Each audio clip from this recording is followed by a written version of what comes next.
I'm going to call the meeting to order.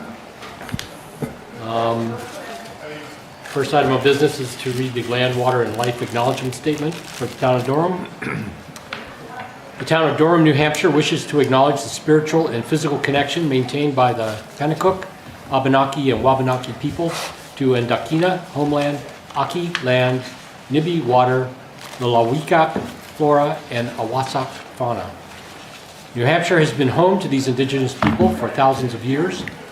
The residents of Durham acknowledge the ongoing hardships endured by our indigenous neighbors after the loss of their unceded homelands, which we now steward.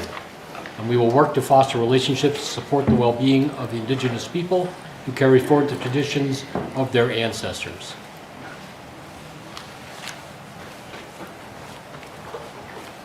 Thank you for closing the door there. They're registering people to vote out there, so there might be a little bit of distraction. What?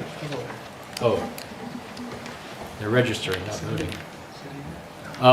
Okay, we're going to move on to the roll call. Where do we start over here? Steve Moyer, alternate. Jacob Craig, alternate. Ann Lightbody, alternate. John Naturally. Wayne Burton.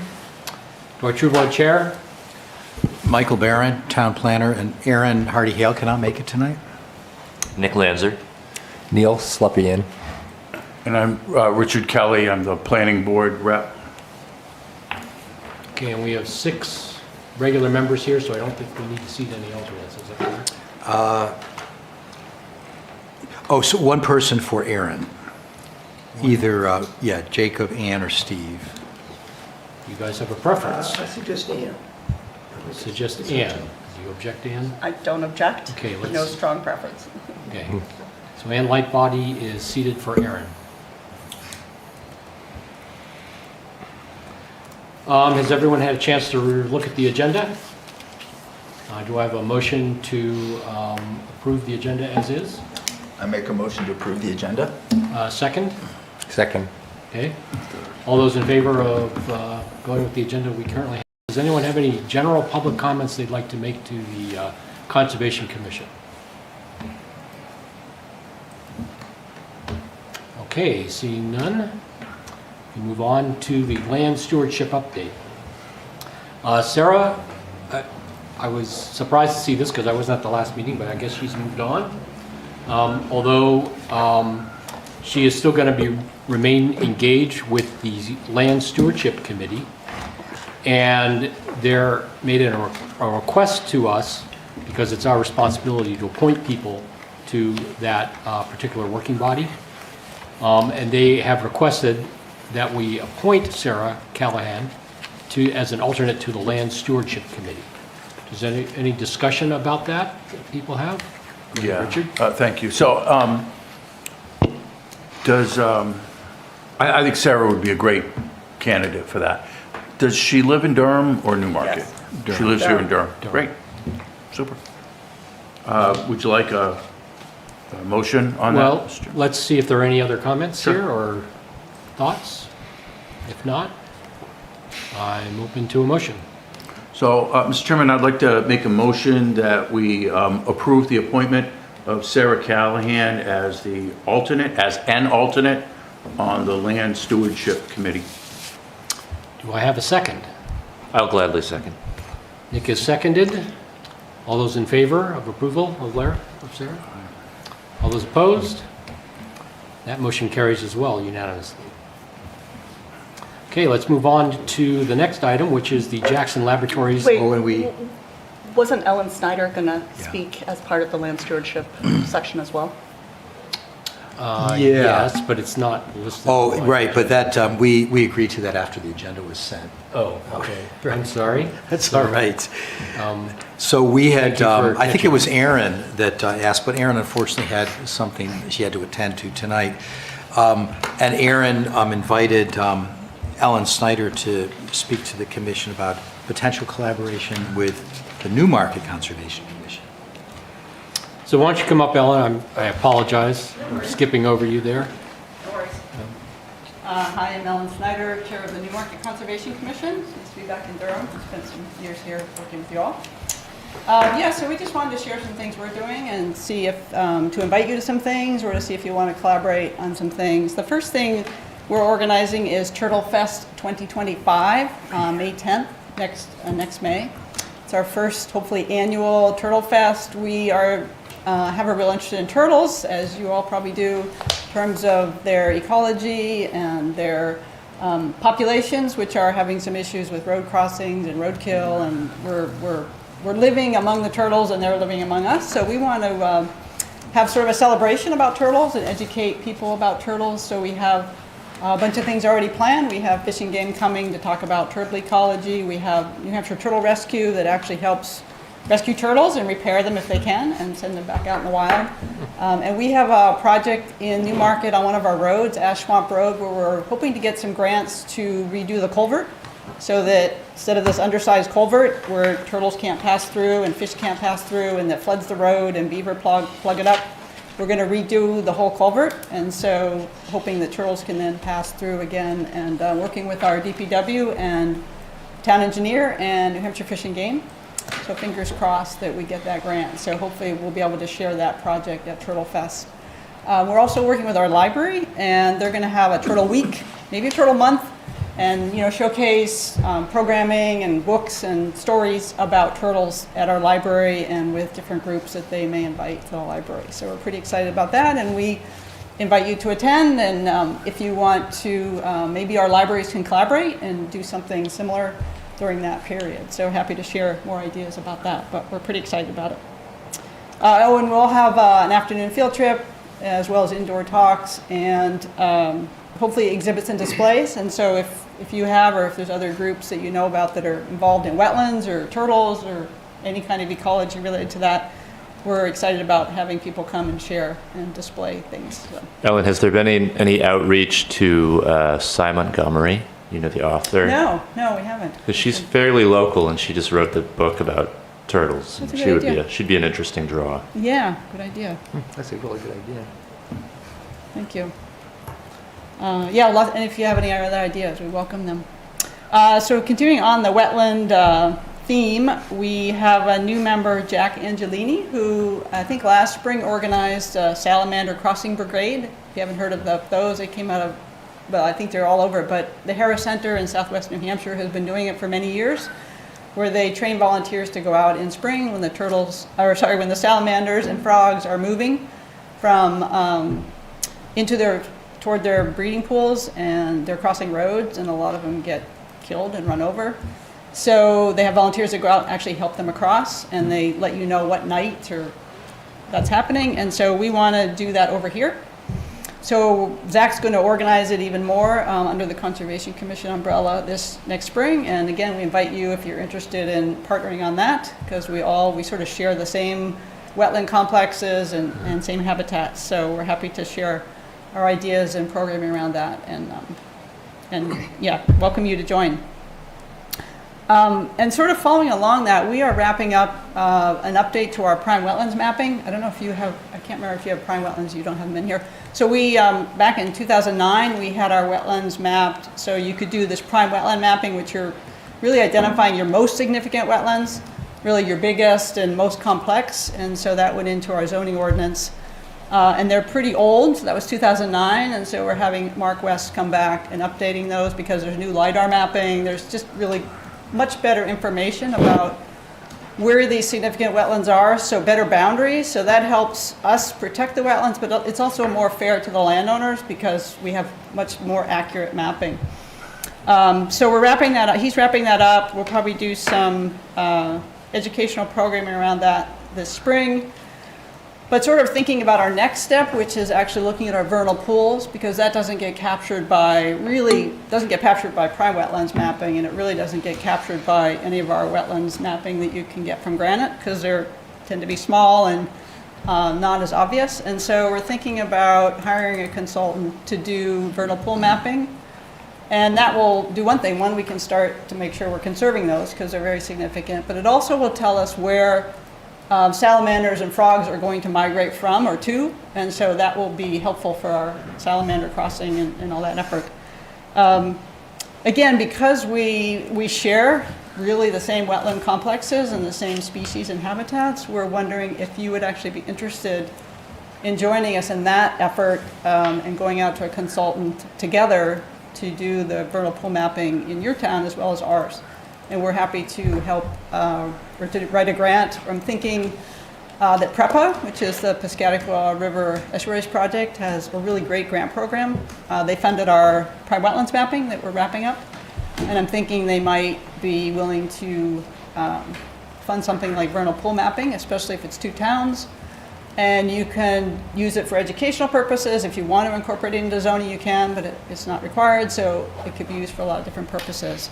I believe the next deadline is not until March, but so it gives us some time to think about it. I think we will go ahead anyway, but again, would be really welcome joining in with another town, because I think that would just be really beneficial to our communities and to the organisms that live in the vernal pools. So, yeah, I think those are the things I really wanted to share with you. Yeah, well, that last idea is an interesting one because we've talked a little bit about the fact that we don't really know where all our vernal pools are in the town of Durham Right. and how big they are and, you know, exactly where they are. So I think that might be an interesting idea to work on together. Yeah, I'm getting a quote from Mark West, who's been doing our wetlands mapping, to see what he thinks it would cost. He needs to look into a little bit just to get a sense of like how many are there, because, Yep. and of course, if they're on conserved land or public land, we can go survey them. If they're on private land, we need to get permission. So there's Yep. have to weigh what the commitment would be in that. But yeah, we can happy to have more conversations about that. Yeah, I was also going to point out that DES recently released a coastal mapper of wetlands all the way along all the towns in the Great Bay. And culverts and No, this was Crossing? different. This was actually going all the way along the coastal area of the entire Great Bay and saying, here's this marsh complex and here's this marsh complex. This is how much area there is. This is what we classify them as far as quality. oh, okay. So that might be something that you talked about, you know, knowing where your wetlands are. That would at least, you know, deal with it there along the coastal area Yeah, there's potentially. pretty good data about the salt marshes and Yep. the freshwater wetlands, but it's the smaller ones like the vernal pools that are really difficult to map. But yeah, Go ahead, Michael. So, Ellen, can you give us a little more information about the wetland, about the vernal pool project? So the grant you'd be applying for, any idea about a match, how we might divvy up Newmarket and Durham? Any idea how many vernal pools there might be? I mean, are we talking 100, 1,000? I don't think there's 1,000. There could be 100. I mean, you know, you look at the most significant area we know where there's vernal pools is Durham Point Road. You know, the Sweet Trail. That whole complex is almost all conserved. There's a lot of vernal pools out there. It's probably our most, I don't know, Nikki, you've been out and around a lot. I mean, I would maybe 100, less, 50, 20. I mean, it's I'm not really sure. But the tools they would use would be similar to what he's using for prime wetlands. So you look at LiDAR, you look at existing wetlands maps, you look at aerial photos, and you do some field work, and you start mapping them. And really, it's just so we know where these things are. It's, you know, part of the role of a conservation commission, we believe, is to know where our natural resources and ecological features are, so that we can educate people. Or if you want to use it in zoning, you can, but it's not required. You know, you can decide what tools you want to use. But the first thing is kind of to know where things are. I believe in the prime wetlands mapping grant we got from PREPA this time, there was no match, which is great. And there's no real report except the work you do, which is great. So I don't think if we went for a grant for PREPA, it would be whatever the cost is for Durham and whatever the cost is for Newmarket. And, you know, the consultant would determine what that would be based on the size of our towns. And Do you have any sort of idea of the scale? Like, is it 10,000? Dollars? 100,000? Yeah, 100,000. so our PREPA, well, prime wetlands mapping is a little more complex. I'm trying to think what our grant was. Primarily what you're paying for is them to Absolutely, yeah. to go around. I mean, there's a lot of map interpretation indoors, but then field work, so. Yeah, Any other questions, Neil? Yeah, Ellen, I wanted to ask, and maybe the answer is obvious. When you're talking about mapping vernal pools, are you talking about both publicly owned land and privately owned land? Yeah, if you can get permission. So you'd have to, if he sees vernal pools on private land, you'd have to get permission to go out there and look at those. And again, if it's just for educational purposes, a lot of people would be happy to, have you come look. But some people will say no, and that's fine. Then you don't. You just have to use. You could still use, and say, well, there might be one here, but not have as precise information. Mm-hmm. Okay, thanks. Any other questions for Ellen? Yeah, Mr. Chairman. Go ahead. Ellen, could you reiterate for me, when is Turtle Fest? May 10th.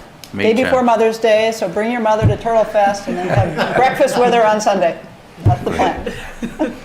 Thank you. Can I ask another question, Mr. Chair? Yes, you may. Well, Ellen, since you're here and you brought up prime wetlands, and a lot of people probably don't know much about prime wetlands, if you don't mind, could you just take a few minutes and explain what they are, how they're determined, what the process is to designate them, how it might be used locally? So originally, DES had a statute about if you designated prime wetlands, they would also have some additional restrictions around prime wetlands, so a little additional setbacks from the state, from DES. So if you had to get a DES permit, they would look at your prime wetlands, say in Newmarket, because we had them. And then we incorporated into our own zoning. So there was a state, state protection around the buffers, and then there was our own town zoning. So a few years ago, DES changed the rules. I'm not entirely clear, I'm not a wetland scientist, and they're a little confusing, but they kind of got rid of their protections, if you will. But of course, we can always have this, we can retain our protections in Newmarket. And so the prime wetlands essentially are your most significant wetlands.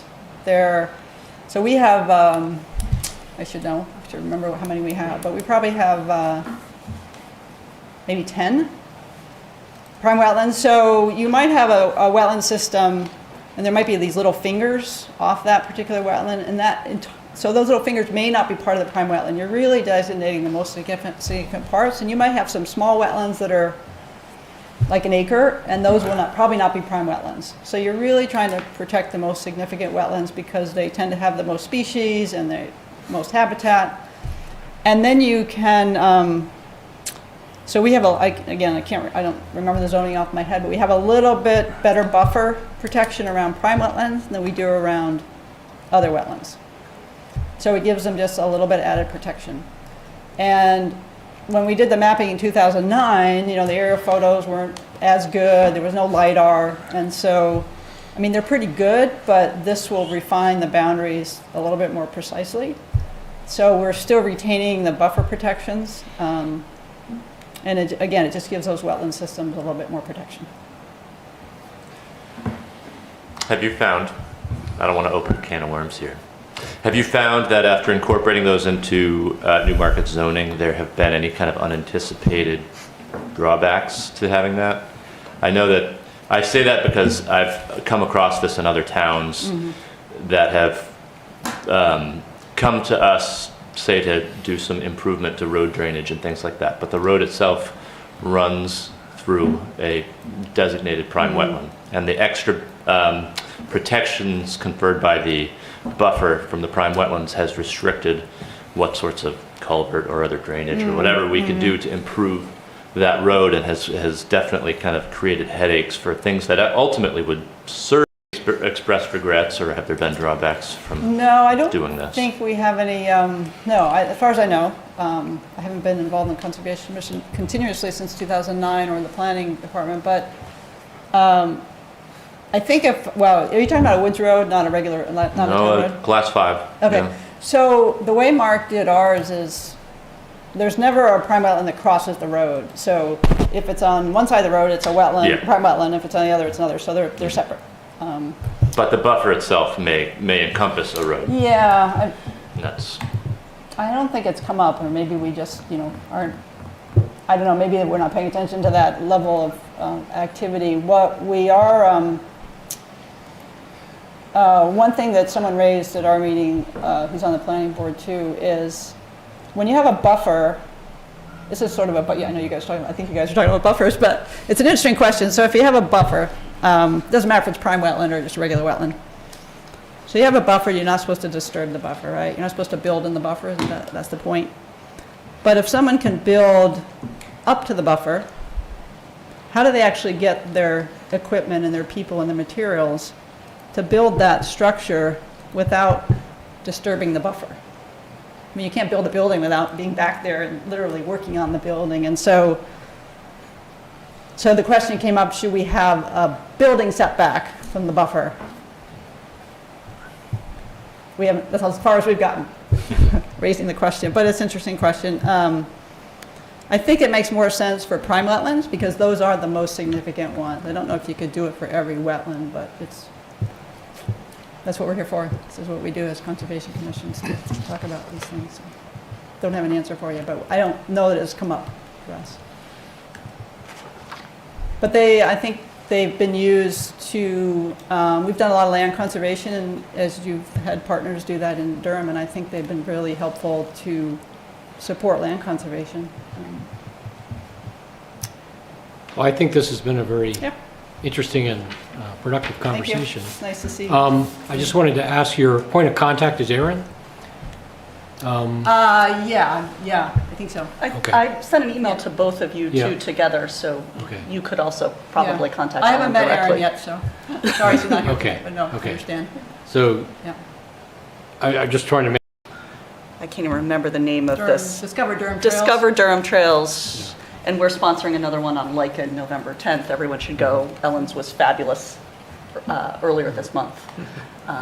Yes, and so this conversation came out of that Yeah. event. well, I guess what I'm trying to do is just make sure that we can keep this conversation going, and you've Yeah, got I the can check. points I of can contact keep with, check. I know some of the other folks on board, so Yeah. I can commission, I can Yeah. Sure. keep in tab with Aaron. Do you need anything from us tonight? No, if you just, I mean, I can check with Aaron, but I think the one thing would be the vernal pool mapping. If you're interested in that, I think we could do a joint grant, and if not, that's totally okay too. But When are you seeking to do vernal pool mapping, or when is that I grant? think the deadline for the prepper grant is March, and you hear about it in July, and so this year we did that, and then Mark West did the prime wetlands mapping in August, September. And so vernal pools dry up, so it's a little harder. It's better to do it in the spring, so it might have to be the next year, which is fine. We're just, we're just starting to think about it too. So. yes. Good to see you again. Nice to see you. I was thinking of you because we completely mowed Wagon Hill Farm this year. And I think when you were here, we did more selectivity because of certain breeds of animals. Do you foresee any effect of Durham pulling the dam on Newmarket and Newmarket's keeping their dam, as I recall? You asking me about the dam in Durham? I'm not sure I want to get into that tonight. You want to wade into that? Excuse Well, me. No. in the that. interest I of time, Yeah. I could be a, That could be a long. I did that when I was a land Conversation, I stewardship think. coordinator. I just want to retired know from your that. legacy lives on because the plan you did for Wagon Hill Farm is still in use and it's been extremely helpful. So, thank you. No, when I was here, I spoke positively about the dam being removed, so I think that's a good plan. Thank you. thank you. Okay, let's move on to our next item, which is a courtesy presentation from the UNH Jackson Laboratories to reconfigure, or the reconfiguration of their existing dock structure there. And we have Luke Taylor going to be giving us a presentation on this. Now, this is a courtesy presentation. There's really nothing we, as the Conservation Commission, need to do or act on this. It's really just more for us to understand what they're doing and how that's going to be, and the time frame in which that's going to take place. Good evening, Chairman and Commissioners. My name is Luke Taylor from TF Moran, here to present on the UNH Jackson Lab. So this project has been designed to meet all of the minimum standards for the state for DES. It's essentially just a reconfiguration and slight expansion of the float system that is already existing out there on Adams Point. We've done all of our due diligence, coordinated with the Natural Heritage Bureau, Fish and Game, as well as getting approval from the Harbor Master, U.S. Fish and Wildlife Service, and there are a total of 337 square feet of temporary impacts and 980 square feet of permanent impacts as a result of this project, as well as implementing some avoidance and minimization techniques in order to preserve the resource as it's right on the Great Bay.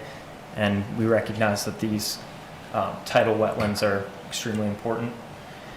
So there's only one pile being installed, not for any structural support or anything. It's simply for mounting some sort of instrumentation that the lab will be using to conduct their research. Not exactly sure if it's water level or what, but that will be installed using a low impact vibratory hammer. So that's something that Fish and Game likes to see in order to have the least impact on the resource, as well as on the plans that you have on the details sheet. I can flip to that over here as well.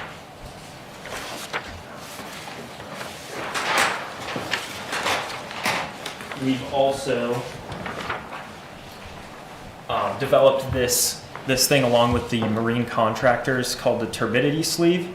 So the turbid water that is usually kicked up from installing a pile is harmful to the resource and some of the nesting areas of species that live there. So what the turbidity sleeve is it's basically just a metal sheath driven into the substrate prior to driving the pile in. So it's put in the substrate, the pile goes right through it, and then all the turbid water is extracted prior to removing the sheath. And other than that, I'm happy to answer any questions you may have. Where does the turbid water end up going? They collect it it's all done by barge. I know they collect it on the barge. I'm not exactly sure of the process that they use to dispose of it afterward. Okay. I can definitely ask the marine contractor and get a firm. I was just curious. I don't think it's a big deal. Just Yeah. So are there any questions? I have a question. What is an eco mooring?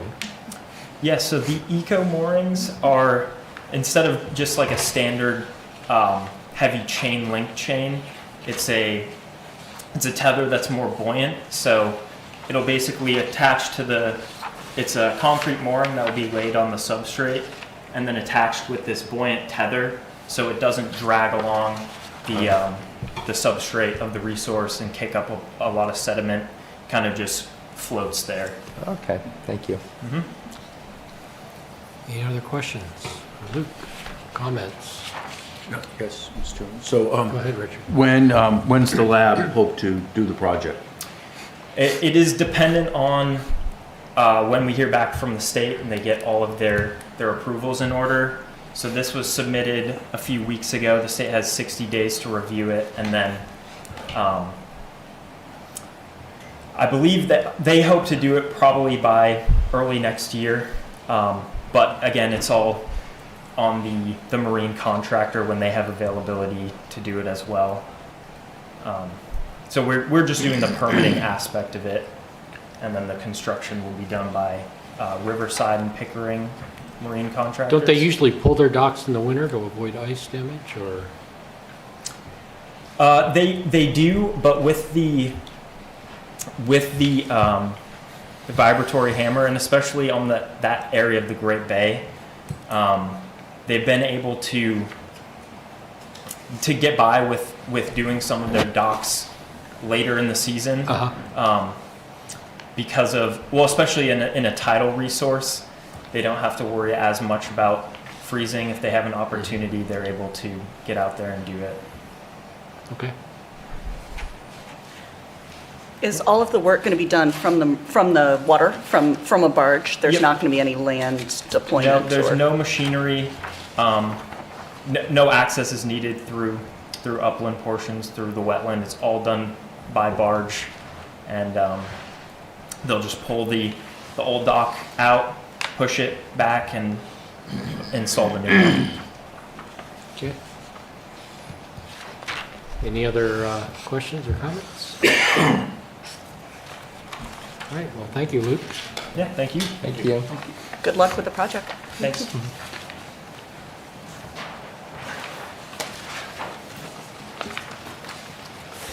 Okay. We can now move on to our next item, which is the conditional use in the short 5-foot setback line. They're proposing to expand their existing driveway, add some retaining wall, a shed, bury their electrical line that goes to the house that currently runs overhead. I think Arthur is here to talk about that with us. We did have a site walk last Saturday, and which was very informative. Unfortunately, we didn't have enough for a quorum, but it was more of an unofficial, I guess, walk around the property to sort of understand how things are going. So I'll turn it over to you, Arthur, to present to the commission, and we can go from there. Great. Thank you all. Hopefully the application somewhat speaks for itself, and the site visit, I think, hopefully added some context to it as well. As we just talked about, we're looking to expand the driveway. We've actually added, did you ever get the updated version of the circular driveway? Did that? Okay. So you see that configuration, and this is all stemming from a garage that's being rotated 90 degrees, taking advantage of a utility pathway that was used for the side of the house for propane, septic, things of that nature, and use that as a passageway for the driveway into the garage. And then, as you see now, extending back to Riverview Court through a circular driveway. During the conversation, a couple things I'm sort of new, although I've owned property on the water before, this is the first time where a lot of this has come up. Some of the suggestions from the committee was great, whether it's a swell that we've talked about between the driveway and the house, whether it's a rain garden as another way to protect the water runoff, and ground cover to a certain extent. Right now, some of this area is exposed through some work that's been done to the house, and I think we have an opportunity to shore that land up with some ground cover with a rain garden and as well. You notice, I'm not sure if you saw the previous plan, but the shed was further away from the road, closer to the water. And speaking to Michael on Saturday, and how that's sort of counterintuitive, where I was willing to push it more closer to the road, but there's a condition, you can't have a shed closer to the road than the house, and so, which pushed the shed closer to the water. So with the new garage, we're able to move that shed closer to the road, further away from the water, but no closer to the road, than the new building. So you see a different location there, 12 by 16 shed. That's going to be on moon pads or pylons, if you will, just little cement steps. The retaining wall, if the folks were there, pretty severe steep from the patio, or covered porch as they call it, to the level ground under about 8 to 10 feet away. So we're looking for just something to retain that area, no more than 2 or 3 feet, just something, and then a set of stairs that goes along with it. The question came up on the site visit, what is the material for that? We hadn't thought through the details of that, but since that conversation, you'll see the stone retaining wall that's existing on the south side of the property. We're going to use that same material to continue that wall around to the configuration you see in the drawing. So again, it's basically thin stones piled on top of each other. So we'll just match that and integrate that into the existing wall structure. Again, another suggestion was really to take advantage of the, the buffer, and plant some native erosion control plantings, whether it's blueberry bushes, etc. So we went to the New Hampshire State, I guess, for a lot of suggestions. The native plants from New England rain gardens. So we've got the website and all the various plantings that they're suggesting. So that's going to go into our thought process, exactly how we lay this out, whether it's in front of the house or whether it's to that area I just talked about there. So open for questions. So anyone on the commission have any thoughts, comments, questions? Neil? Yeah, hi Arthur. So if I'm reading this right, your retaining wall, this structure, Yep. is going to be 25 feet from the Oyster River. Right. Okay. Okay. And could you just reiterate, is that a new structure or it's a continuation of an existing structure? It's a new structure, but we're going to integrate into an existing structure that's there. So within the drawing, it's right along the covered porch south. You'll see a little L coming towards the porch, and it goes west to east. That's an existing stone wall structure right now, retaining wall. Mm-hmm. So what we'll be doing configuration to show there. Now, the one thing I would say about the existing structure is that's the same level as the house. So there's a incline, and then it's probably about a 3-foot structure, and then it's the level of the house. What we're talking about is not going to be at that same level. You're looking at probably 2 feet, just something that allows to frame up the stairs.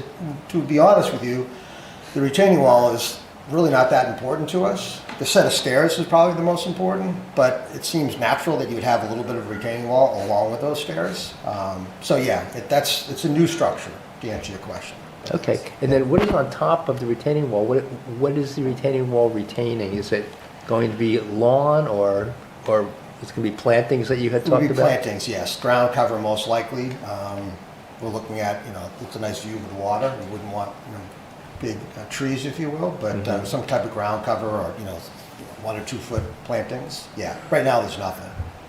Yeah, right. Yeah. On the sidewalk, that whole area is just dirt. It's dirt, right? Yeah, From the wall to the river? and Is from dirt? the house to the wall.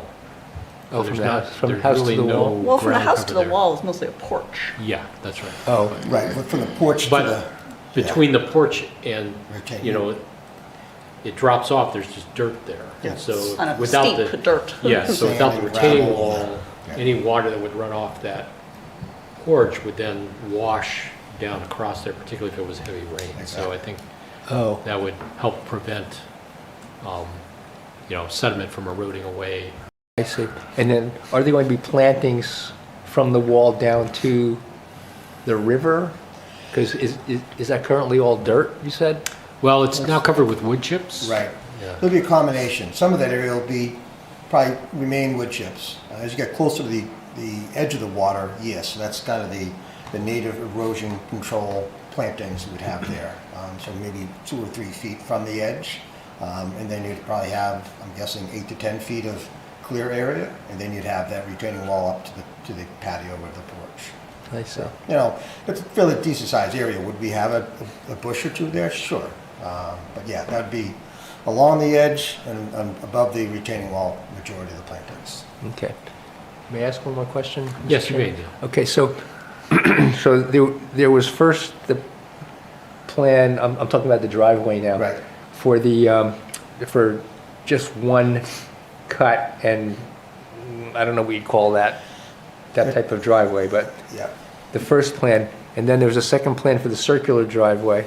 So which one are you more? The circular one, yeah. So we were on site and I had spoken to one of the contractors and we talked about the ability to have that circular driveway and we felt it was, he thought we could definitely do that. And one of the things, the benefit is, you notice the one that terminates into the garage, we had a turnaround in order to back. That's closest to the water and it's really there just for a turnaround. So as we spoke to the board and members that were there, we felt, hey, listen, that circular driveway is actually probably more conducive, less, I guess, not as close to the water as the circular driveway. So that's the change. Okay, so you're talking about this little Exactly. appendix here. Exactly. Yeah, so you notice the circular doesn't include that, and it actually, a lot of the circular is outside the 125-foot setback. Yeah. Okay, thank you. Yep. Any other comments, thoughts? Ann? I have a couple of questions. One, it sounds like the garage, plans for the garage have not yet been finalized. And in part, the town planner is still reviewing those, and that's an ongoing discussion. I guess sort of as a point of order, it seems a little odd to be thinking about a driveway for a garage that we don't know if it's going to be built. I'm not really sure if this is a question for you or for the planner, but I'm sort of wondering how we should be thinking about that decision. Yeah, that's a good question. I haven't had a chance to look over the numbers that Mr. McManus provided, but we've had it, and I think Audrey's probably looked at it. I'm assuming you've explained it that it excuse me, that it meets our requirements. So assuming that's the case, and that he does proceed and build it, that the driveway would fit into that garage. So I think that's an assumption, but Audrey and I can confirm that, very soon. So presumably he will build a garage and the driveway would be to match that garage. If for some reason, if we found that we were surprised and looked at the numbers and it actually didn't work, then we have to back up a step. But for now, we should proceed with the idea that the garage Yeah, and will go forward. that would be predicated on our confirming that it meets the requirements. Okay, And if it didn't, for some reason, we would back up and let you know. great. I guess my second question is just in general, I was struck when we were there, it's a lovely property, it's right next to the river, and the views are outstanding, in part because there's very little between you and the water, which So makes the this is- view gorgeous, but also makes me concerned. We have the Shoreland Protection Overlay District.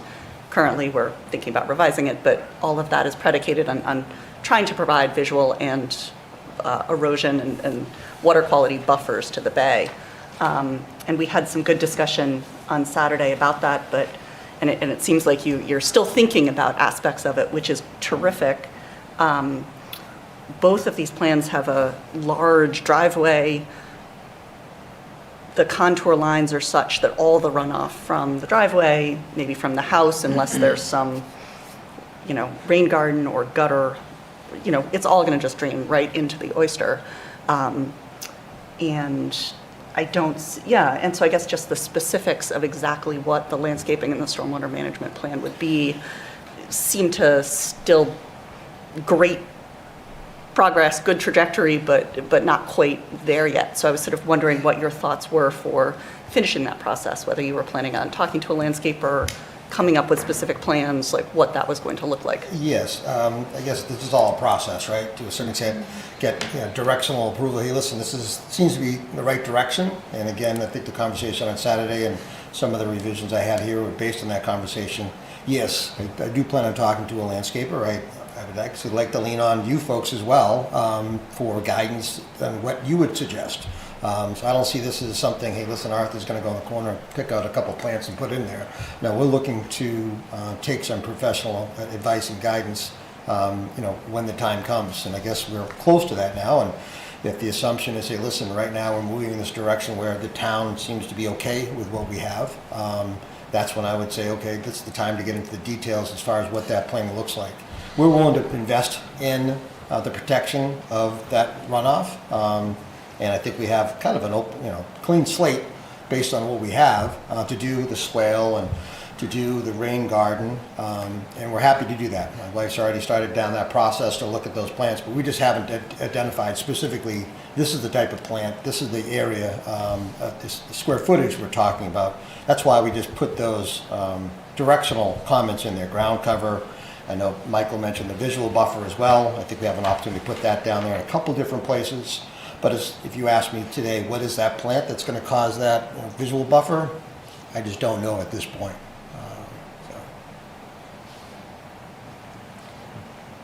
Any other comments or observations? Go ahead, Richard.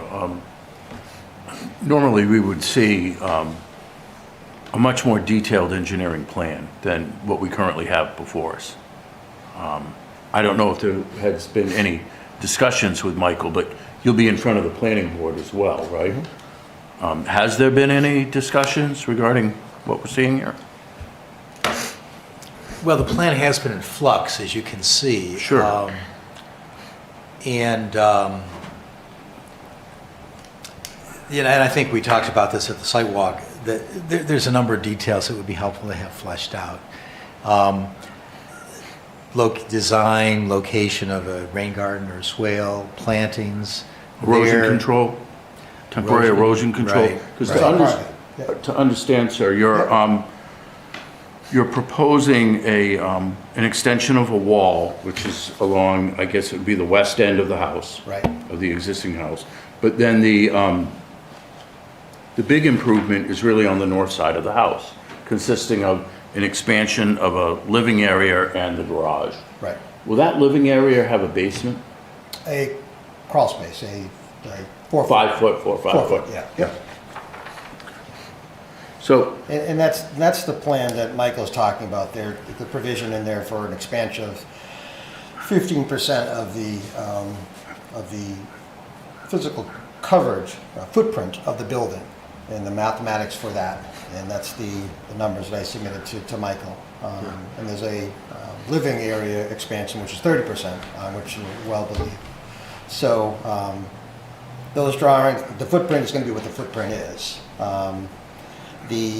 This drawing here, assuming we have some positive feedback, it would be submitted back to my surveyor, and all those notes that I put in there would be transferred into more of the engineering drawing. I didn't want to have my surveyor update based on every change I had and pay for that. So the hope was that if we do get to that point before the planning board sees it, this will be the finished drawing as an engineer would put it together. great. That makes a lot of sense. You don't really want to sink that sort of money into the engineering until you have that concept fully thought out. Yeah. So bear in mind that when you do that, I'd like to see, because when you are in front of the planning board, I'll see this again. Yep. And when we do, we'd be interested in seeing that temporary erosion control, Okay.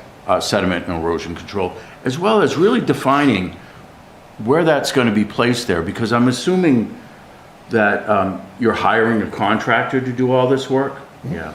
And that would be the concern I have, is really has nothing to do with the expansion that you're proposing. Right. All right. You should be able to enjoy this house and make these modest improvements that you're looking to make. But the potential, and you've defined some permanent improvements that should assist with the buffer, the ground cover that you spoke about. But it's that temporary impact during construction that concerns me the most. Yep. And it's really the quality of your contractor and the ability of he or she to implement the appropriate measures and maintain them. Yep. Yeah, we've already have a silk fence there with the work we've done so far. There'll be a fabric mat installed for the disturbed area north of the driveway on that, there's an incline. So yeah, we can elaborate further on that in the next version. Yep.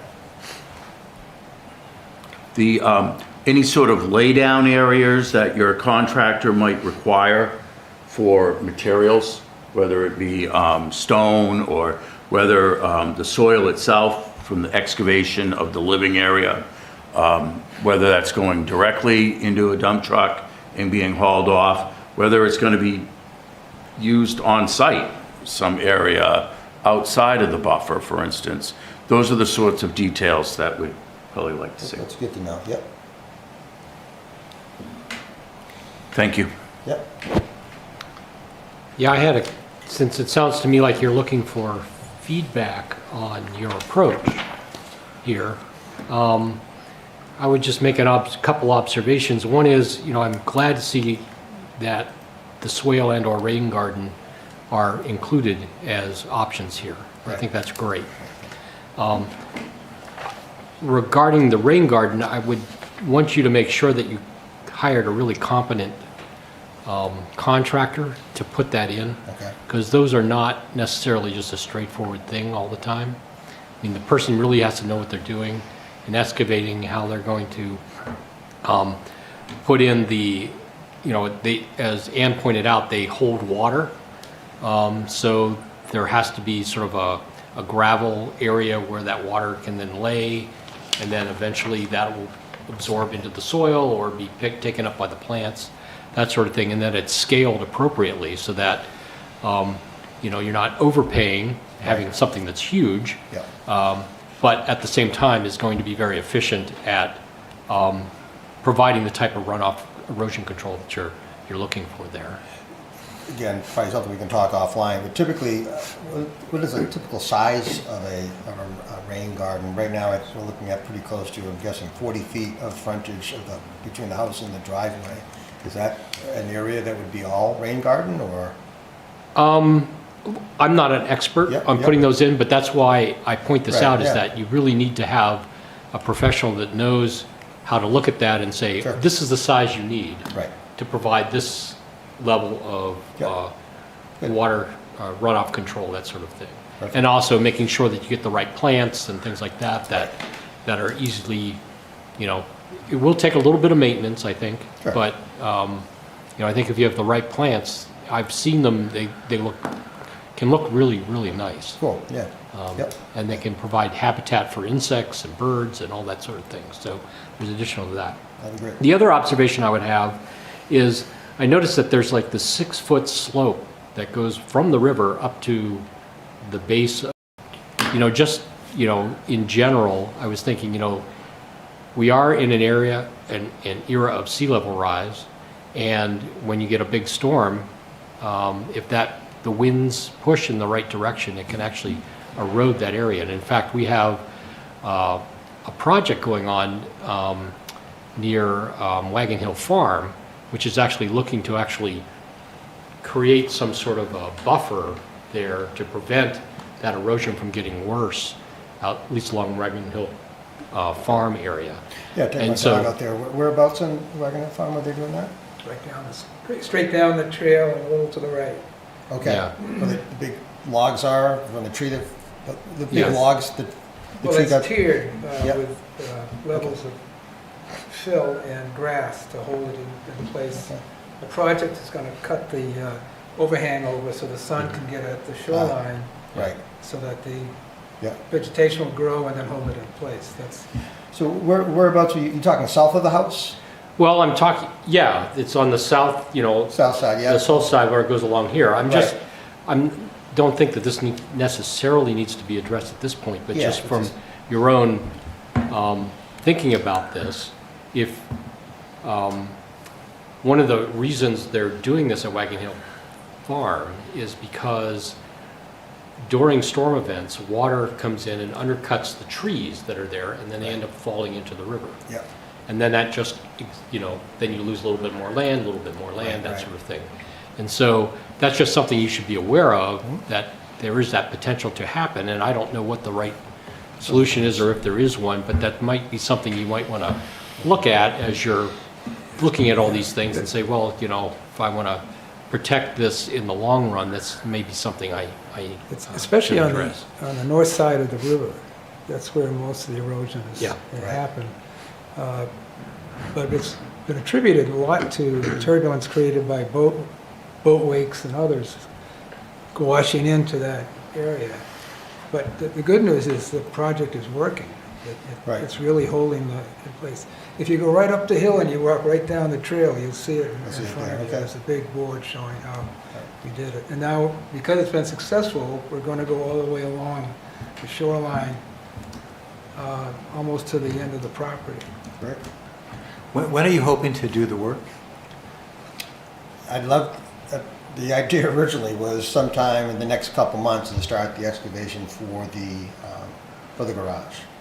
So- Yeah, I think what's sort of been going on is we've been working with Mr. McManus, Audrey Klein, and I, the code administrator and building official, and there have been some changes, and it's sort of grown a little bit incrementally. And then looking at the site, which is pretty bare, and my understanding is that Mr. McManus bought it at the end of April of this year, and so I would assume that the prior owner removed a lot of vegetation. I was never aware of it. I don't know how the circumstances of removing it, but evidently the prior owner removed a fair amount of vegetation. And I think that it would really benefit the commission and the planning board in looking at this, and I think that you would want to do this yourself, to know exactly what work is going to be done, and to bring in a professional as the next step to prepare very detailed plans. So that would include, for the retaining wall, regrading, erosion control, some of the drainage issues, whether it's a rain garden and or a swale, some of the replanting, some of the buffering. There's a lot there, and it's really kind of just grown. And I would think that you would want, you want to, when you hire a contractor, you're going to want to give them a sheet and say, this is an approved, highly detailed plan showing you exactly what you need to do. So I don't know how much whether you were planning on bringing in whether it's a wetland scientist, landscape architect, or engineer. It's tricky because it involves different things. I think you could bring in one professional that could, provide the detailed plans. But is this what you've been thinking you were going to do? Yes, at the appropriate time. I'm not sure. My understanding was that the planning board for sure will have official say on the conditional use. As far as some of the suggestions, I figured we had more time to get the details of what that needs to look like. Suggestions, of course, and that to a certain extent the sequence of events. Do you design the garage without knowing you can do the change of the driveway? Do you wait for the driveway to configure the garage? So I think what I'm getting at here, I think, is directionally the driveway with a circular driveway seems to be acceptable, reasonably speaking, assuming we're taking care of some of those things you just talked about. You have the information relative to the garage, so assuming that passes through that, then I think hopefully my hope was that the planning board looks at that and says, listen, the owner is going to take the right steps as far as not the erosion control during construction. That'll be detailed in the next version that you see. But as far as the rain garden and things of that nature, that's not something I was expecting to have complete right now. I'm a homeowner. I'm looking to get, right now I've gotten exposed. You saw that side of the building. My hope and expectation was, hey, listen, from a garage perspective and a driveway perspective, that you've got a design that's acceptable. As far as the erosion control post-construction, I thought that there would be time to cross T's and dot I's, working with the town to get that approved, as opposed to going through an elaborate process of having all this information before we even start construction. Well, the Conservation Commission usually has before they make their recommendation, they usually have those details in front of them.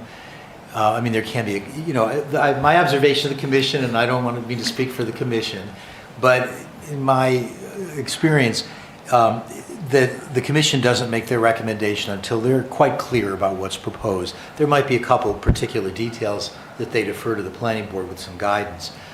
But would it be difficult if the commission gives you some more feedback tonight, you hire a professional and then come back to their December meeting? It's not desired. I'm sorry? It's not desired. I'll speak frankly. I'll do whatever the board thinks is the right thing.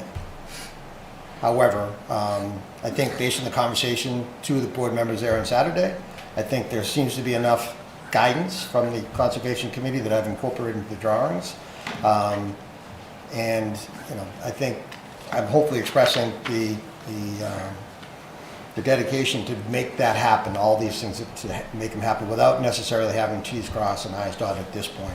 My hope, the December meeting, that means the planning board meeting in November. Well, that would push it off a month from now, the other alternative, and I'm going to shut up now and leave it to the commission, is if the commission was comfortable providing specific direction, and then you hired a professional and provided those detailed drawings for the planning board in advance of November 13th. So that's up to what the commission is comfortable with, that whatever their comments would be carried out properly.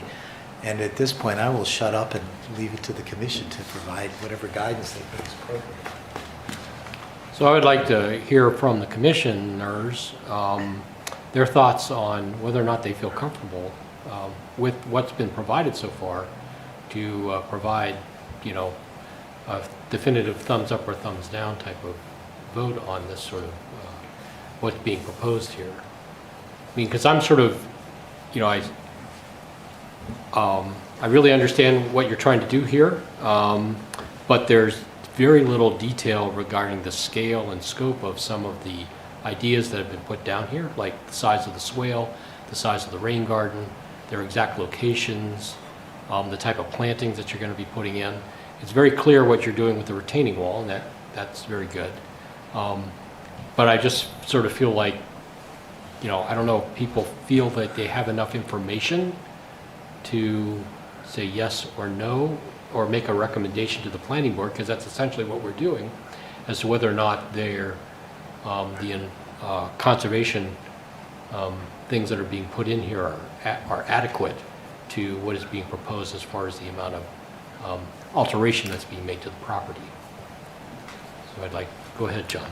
There's a lot of, I've been through this hundreds of times, right? There's a lot of details that aren't here, right? There's a lot of impervious surface that's being added, roof, runoff, driveway, and we don't know if the proposed good practices that you've talked about are sufficient, the rain garden size, how's the runoff going to be handled, that's where the experts come in, right? And usually when we review this, there's details based on the impervious surface and, recommendations in terms of the actual construction guidelines, especially for the driveway, the roof. So that's my take. I'm used to seeing those details. Yep. Any other? Yeah, I'll just weigh in and say that I agree with Richard's comment that there's not enough information here to make a recommendation. I think everything that you said, Mr. McManus, makes a lot of sense and would probably work, but without seeing it on a plan, I wouldn't be ready to make a recommendation up or down. So Okay. I'm in agreement with, John and also Richard on this. Go ahead, Richard. And the only, so I'll reiterate what I said earlier. Sure. The concept of what you want to do out there, I can support, both here and at the planning board. The only item that I questioned with your proposal, and I did not talk about this earlier, is the extent of the driveway within the buffer. It's shown as 26 feet wide. Right. And I assume so that's lining up well with a two-stall garage. But the length of that 26-foot dimension is about twice as long. It's about 50 feet going east to west, just as drawn on this. Right. And is that the intent? So I've got calculations that it's not going to be that much. It's going to be pretty close to, I think Michael asked the question, is there a way to reduce the width of the driveway as you pull away from the garage. Originally, it was going to be the exact same dimension, 26, all the way back to the turnaround. And but I've reduced it to 2 car lengths, which is approximately 40 feet. So that's where the 26 feet is basically 40 feet, and then it starts paring down to the 15 feet as you get closer to the Riverview Court. The coverage, I've done it, you asked for the calculations, I'm not sure, Mike, were you able to send me? Oh, you're well under the 20% impervious. Right, and there's a difference between the original design, which had the 26 out to the 65 feet you just talked about, and the circular driveway because we don't have the turnaround. And it's definitely in the favor of less coverage than in the buffer area. Now, what happens is, as you get outside the buffer area, the top part of the circular, that's now outside the buffer area, but that's a decent size of coverage there, right? So what basically did is we traded off closer to the water to further away from the water. But yeah, that is reduced, but it's not a short amount of distance. Yep. That'll be scrutinized, I think. Right. I think on your plan, it would need to be demonstrated why we would need Right. such a large amount of impervious area within the buffer. Yeah. Okay. And I would say that, right, we need on that, the bay closer to the house, you need the ability to back out to the point where, let's say a car, you'd be able to pull up that circular driveway. And I guess that would probably be 2 car lengths, I would imagine. You back out and you have to back out another length before you're able to turn that up, which is going to be pretty close to, I'd say 35 to 40 feet, 18 foot for a truck or so. Yep. So just so I'm clear, and I'm not against this, something I talked to Mike about before. I mentioned the revisions to the drawing and paying for the surveyor to change the drawing several times. When we talk about experts, I want to make sure I'm paying for an expert that's doing something that's valuable and not just something that they're charging a lot of money for. So when we talk about what specifics need to be detailed, I think what you talked about makes a lot of sense, which is during construction, what are you doing with the ground, with the earth, where you're putting it? I think that's having that detail is extremely important. Not something I don't have there, and I think I should. You focused on the rain garden and the swale. If that's the detail, because you talked about the retaining wall, pretty straightforward. Yep. If that's the detail we're looking at, then I think that's reasonable for me to come back to with some detail, size, plantings, and things of that nature. That's in scope. When we say other detail, I guess what else would there be that I need to be focusing on? Well, one of the things I don't see from this, and the pitch of the roof, where's that water going? Where's the water that's going to run down this driveway from the cul-de-sac going? What are the pitches? Is there going to be, mitigation along the edge of the driveway, or is that going to run right in? But those are the types of details we're used to seeing, right? Yep, that's what I'm looking for. I'm looking for that Yeah. level of detail, and not talk to an engineer and they're willing to redesign the whole lot. And right, I want to make sure I'm giving him direction on what I'm looking for. So runoff from the driveway, the rain garden, and the swell detail makes perfect sense. Anything else I should be thinking about when we're looking at what level of detail you're looking for in the So drawing? pitch of the roof and where the runoff from the roof. That's 412. So there's no gutter system in the house right now. There's a 36-inch gravel retaining, bordered with a 3x12 brick. Is that sufficient? Is that your plan? Is just to Yeah, keep I would it say that that to continue that, and I guess out front is going to be more closer to the rain So is garden. that like a French drain? There's nothing mechanical to it. And is it gravel or crushed stone? It's gravel. It is gravel. Well, when I say, I use the word gravel, some Right. people say, oh, that's, it's Because the gravel's going to have fines in it, whereas, a processed stone is not. It's stone. It's Yeah. small, circular. It's not dirt, and what There you go. people in Maine call gravel, I call dirt. If this is like, small stone, 1/4-inch stone. That's what they have today. Pea gravel or something. Yeah, yep. You're talking about for the driveway? No. This talking is the about drip edge the drip edge. around the Yeah. house. Yeah. You mean for the addition, for the garage? Well, and Sounds the like it's an existing condition. It's an existing, and I guess I'd consider the same thing, although the gutter system, is a gutter system? I'm getting into details, and I'll stop and then we can talk. I think that a good, we don't want to have to hire two different professionals. I think a good landscape architect, and there is some around, I can help Right. you find somebody Okay. that are very active, that are excellent. And I think they can come to the site and they can lay all this out for you. Right. So what's the next step?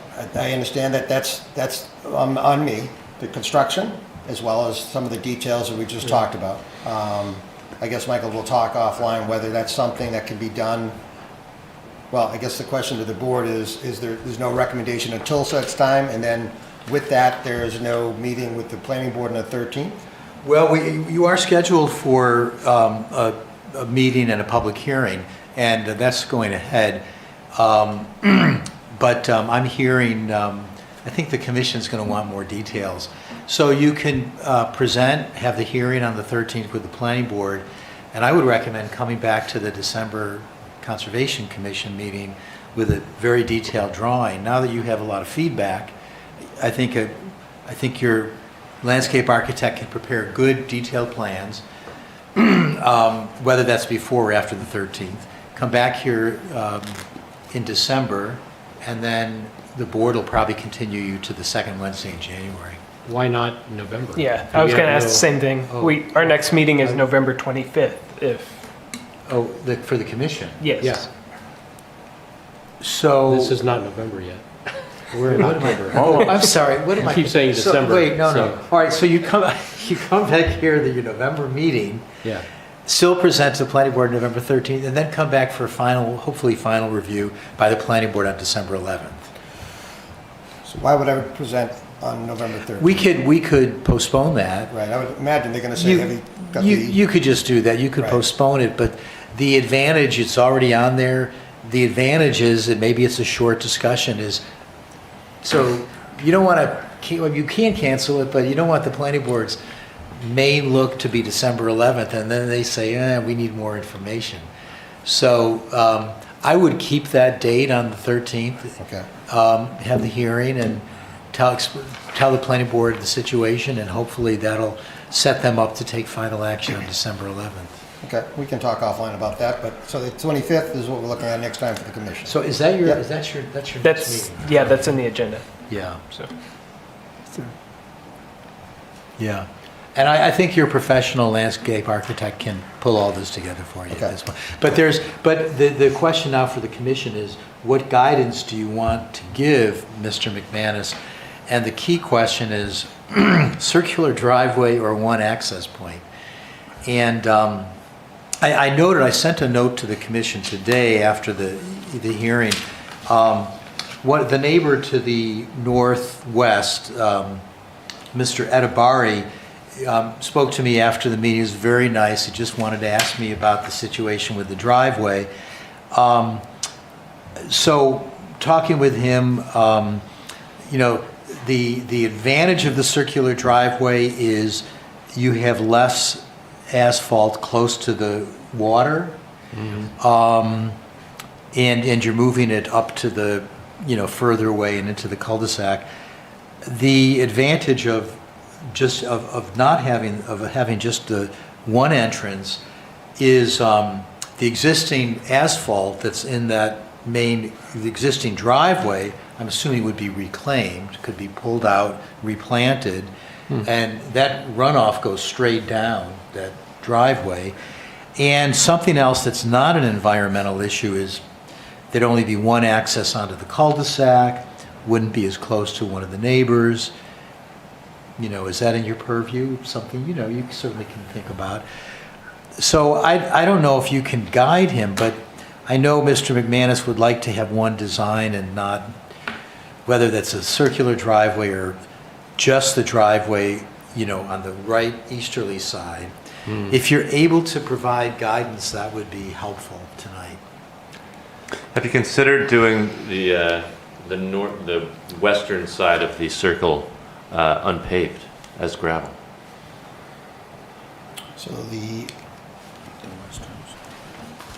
So keep your design, but have this section here in gravel instead of having it paved. So you could still use it as a circular driveway, but it kind of circumvents some of those erosion I concerns. think that'd be a great idea. If that helps, you know, this- Wouldn't that actually, I mean, it would end up being, Does that make Richard, well, Richard can speak to this, but gravel would be almost 100% impervious after some time anyway, and it could erode more than the asphalt. I almost wonder if that would be more difficult. Well, it's going to be a maintenance nightmare for you, having lived on a gravel You can road. ignore my suggestion. I had one as well, Yeah. yeah. But I think he's just talking about one section of it. He's just talking the north section. Yep. And Yeah. is it an existing condition? It's an is. existing asphalt, that is the driveway. No, but I mean the two Western side. entrances. Yes, No. there are two paths there. There are two paths, but the driveway doesn't exist in that. And there's needed 200 feet of road frontage, we've got 220. So, you know, if all things being equal, for the homeowner, I think we're looking at the two entrances of the circular, less pavement towards the water, that'd be the desirable one at this point. I mean, having been on the site and looked at it and seen where he was proposing to put the pad, the back into with just one portion of egress versus the circular thing, it looked to me like the circular driveway made a lot more sense from both a, you know, getting in and out of the property as well as preventing water from running down into the river. Because at the end of the pad, if you put the pad in, you're going to have another swale or rain garden or something to mitigate the water that's going to run off there, and it's on a pretty good slope. I mean, it's so that's, you know, at least my initial reaction was, well, of these two options, if you put the swale and the rain garden in, I think that would help mitigate any runoff that comes off of that driveway. And plus, it's going to be a little bit of pitch to it, but they're regrading that whole area, so they can get that to a very specific grade height, whatever that may be. And that swale, I think I drew it, but the swale could easily come up that radius Yeah. pretty easily. Yeah. So, anyway, that was sort of my initial, I don't know what Ann was there as well, whether she had any comments on that. Yeah. I think I agree. I also agree with Richard that the current circular driveway as sketched looks quite large, and so if there's any way to reduce the thickness of it, that would also help, the width of it, that might also help. Yeah. In terms of other things to think about, I was just sort of, in terms of the landscape architect, and in part this is a question, I'm relatively new to this commission, I don't know what, you have some native erosion visual buffer sketched out on here, and so I think in addition to the swale and the rain garden, it might be nice to see some more detailed plans there. There also was not a lot between the house and the water currently, and it seemed like Michael believes that that might have been in current condition, you know, situation. And I don't know whether we can suggest or request, but certainly in terms of this house is very close to the water.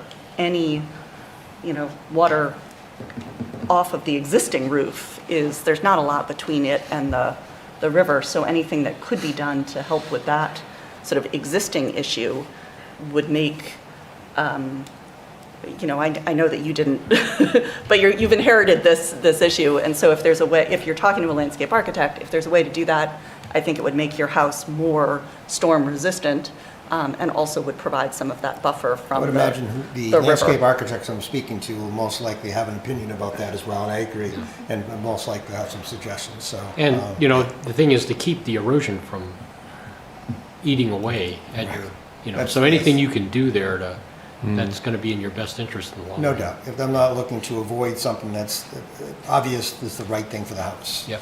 Yeah. Mr. Chairman, just for a point of information, the vegetation at the restoration site was specially genetically engineered to hold that in place. Really? And the Interesting. first batch actually didn't work, and they took it out, all 1,000 plats, and they Wow. went back to the drawing board, and I'm not sure what, I don't even sure if it's on the market, but you could find out, and maybe you could get some, because it's really holding that place in, But I think that was the salt marsh. Yeah. So this is not really salt marsh. oh, it's not salt? Okay, No. I'm thinking. No, it's up on- about 6 feet above the river, and then there's a flat area that goes up to the retaining wall, which then jumps up another 2 Okay, or I'm 3 sorry, feet. I didn't go on And the then goes to the sidewalk, house. I So didn't see. that area between the retaining wall and that 6-foot drop-off is just covered with wood chips right now. Yeah, And so any plantings, you know, you don't want it something so big that you can't look out and enjoy the view, but at the same time, you want something that is going to hold the soil, and as it matures and spreads, No you've doubt. got something really good there Yeah. to keep that locked in there. I want to go back to the driveway just for a moment if I could. So I just want to confirm, it's an existing condition that's out there. There's 2 driveway cuts that are out there. That's correct, but they're All dirt. right. There's Then- no pavement there at all. Well, no, the westerly one is asphalt, right? That's asphalt. The main one is asphalt. Is it? Oh, And Yeah. on the right side, easterly, Okay. is just dirt, just cut between the trees. I think you should do what you want then, all right? If you want the 2 what I mean by that is on your concept, if you prefer the 2 driveway concept, that's what you should bring. Because really, our jurisdiction, does it not stop at that setback line? It does, but you have, one of the criteria is that it is the optimal solution. I see. So you have a say here. So minimize what's on the south part of that line as much as you can, because that's, Questions. One, what's the square footage of the circular driveway with everything? And what's the square footage of the driveway with the pad? And compare those two and say, well, they're equivalent, or one's got more area, surface area than the other. I don't know how that would work out. That would at least give you an idea of the scale of that. 8.9% for the circular, 8.5 for the proposed, for the non-circular Yeah, total. yeah, it's, If you take the buffer zone, it's 4.7% for the circle, 7.7 for the straight. okay. So within the buffer zone, the circular driveway has a clear advantage. On Yeah. the other, it's a marginal. Yeah, So I did that. yeah, calculation. okay, great. Yeah. Thank you. Yeah. So I would endorse Richard's observation that do, you know, pick the one that you really feel is the best and go with that. Great. and one other piece of advice, and then I'm done. Yeah, no, Promise you. no, keep going. The planning board will scrutinize your answers to the conditional use criteria. Yeah, And- I talked to Michael about Yeah. updating that several weeks ago when the design changed. So the next time we meet, whether it's the 13th or whether it's the December meeting after the commission, you'll see a different. Yeah, setback. this is where you're making your strongest case there. Yeah, yep. Good suggestion though. Did you have something new? Well, I just want to point out that if you do the circular driveway, obviously, even though a large part of the impervious surface is not in the buffer zone, whatever happens on that in terms of runoff is going to run off. Yep. Any other comments? One Thank- more. Finally, this commission has strongly endorsed native vegetation in the past, so when you're Okay. talking to the landscape architect, I'm sure anyone competent will suggest that, but maybe something else to think about. We'll do that. So, Well, thank you very much, Mr. McManus. thank you guys for the time. I appreciate it. Thank you very much. Very patient.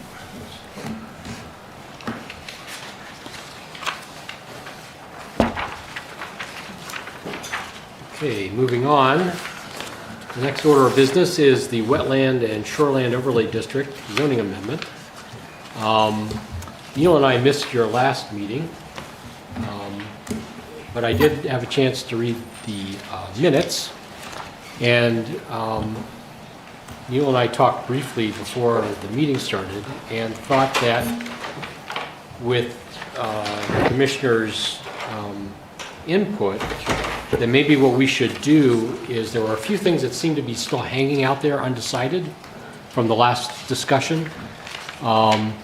There was a note here to increase the figure from 15 feet on item 9 related to single-family house provisions. There was also one or two other things, and that Neil and I thought before we launch into the next section that maybe what we should do is try and zero in on those, get those settled, and then go forward from there. That's my observation, but I wasn't at the last meeting, so I don't like to hear from others that were there as to whether you think that's a good idea or you would prefer to move on at this point. And I mean, I don't know how complicated the conversation was last time. I know it jumped around a lot in the minutes at least.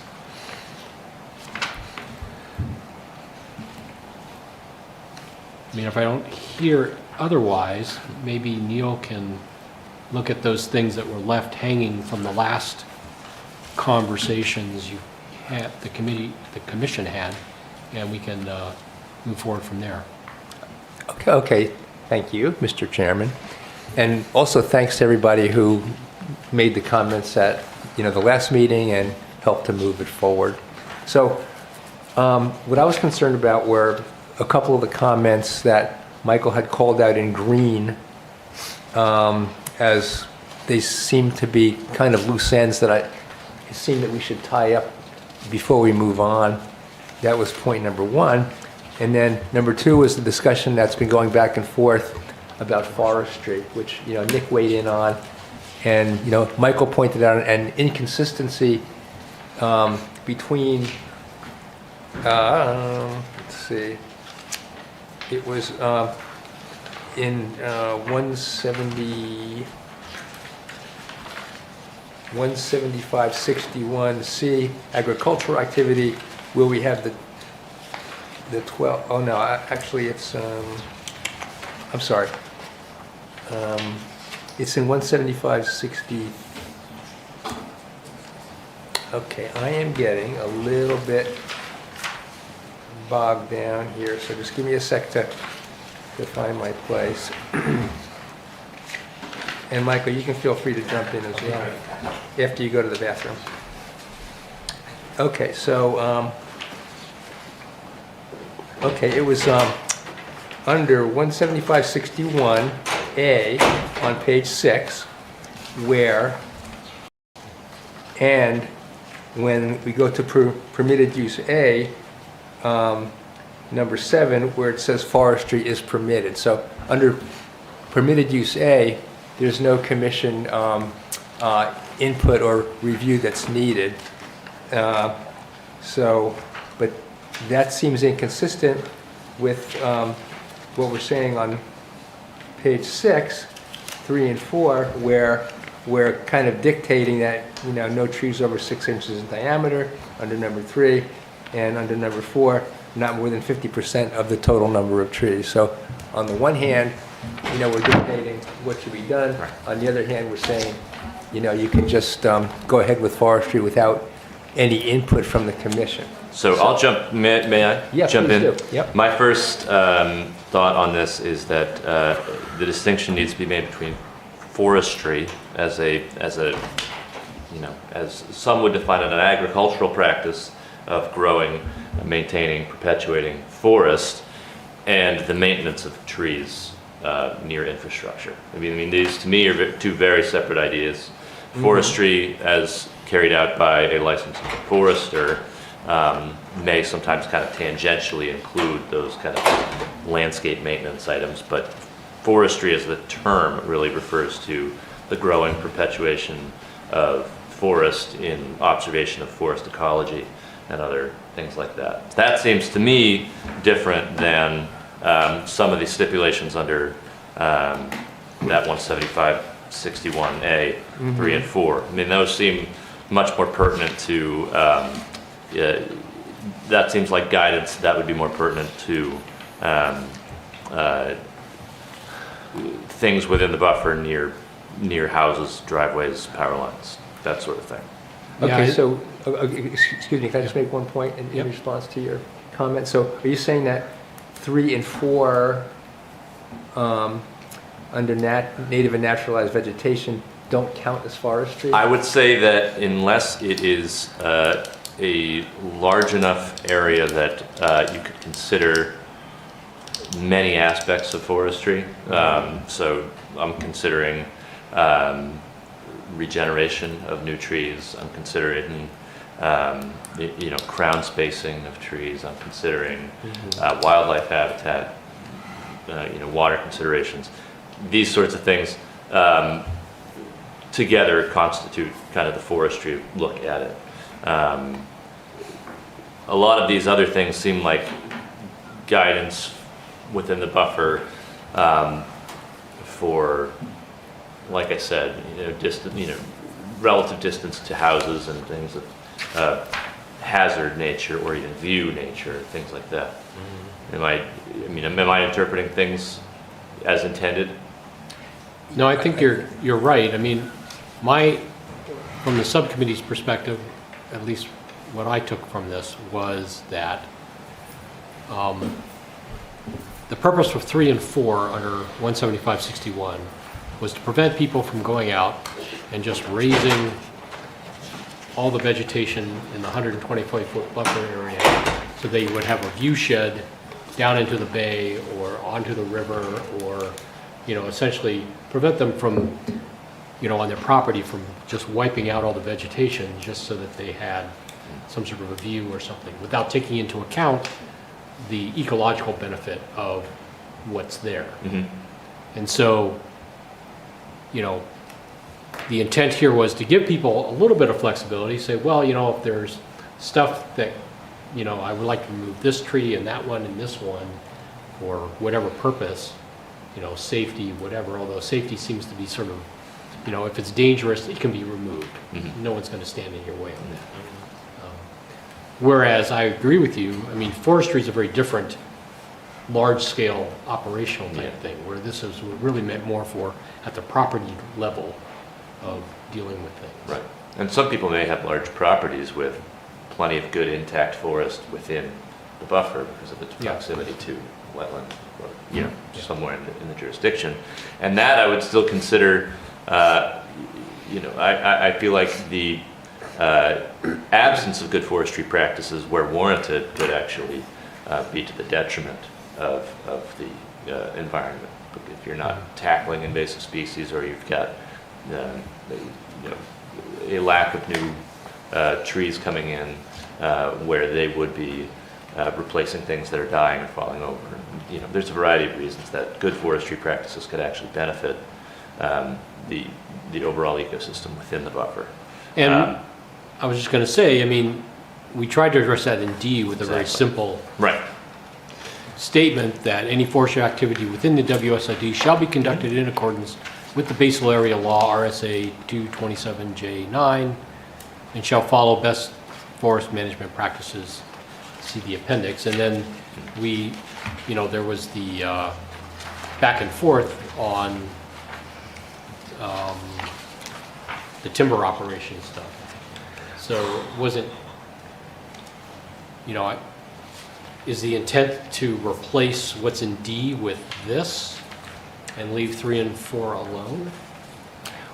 Or was it to get rid of 3 and 4 and then, to me that doesn't seem to work. Well, I think what we have to decide as a commission is whether there's an inconsistency between 3 and 4 and D that you talked about, and also under 175-62 on page 9, permitted use A, which also talks about forestry. So, if we think there's no inconsistency, then I think we can leave everything as it is. But what did you want to say, John? Well, I think there is an inconsistency there, and I think it revolves around what are we defining as forestry practice? Really, that's what Nick was kind of hinting at. So, thank you for saying it clearly. If I have a forestry management plan and I have a timber harvest that's done by a licensed forester, then we don't have a lot of say in managing that. They could do that. I've had it done in an area where there's a lot of wetland because the trees grow faster and they're in danger of falling over. And it's good management practice to do that, right? But if it's a prime wetland, maybe, against the bay, right? And it's not really being managed as a timber lot or a forestry plan, and it's more aesthetic pruning or individual trees, to me, it doesn't fall under the definition of forestry. So I think maybe we have to focus on that definition of forestry. So can I read the definition? Yes, please. All right. Yeah. The production, cultivation, growing, harvesting, and sale of any trees or nursery stock. This how is it the currently state's reads. definition? This is our definition in our zoning ordinance. And those are and not and/or, correct? The production, cultivation, growing, harvesting, and sale of any trees or nursery stock. Okay, so I guess the point I'm getting hung up on is that under 3 and 4, we're saying no trees over 6 inches in diameter can be cut or removed within the buffer.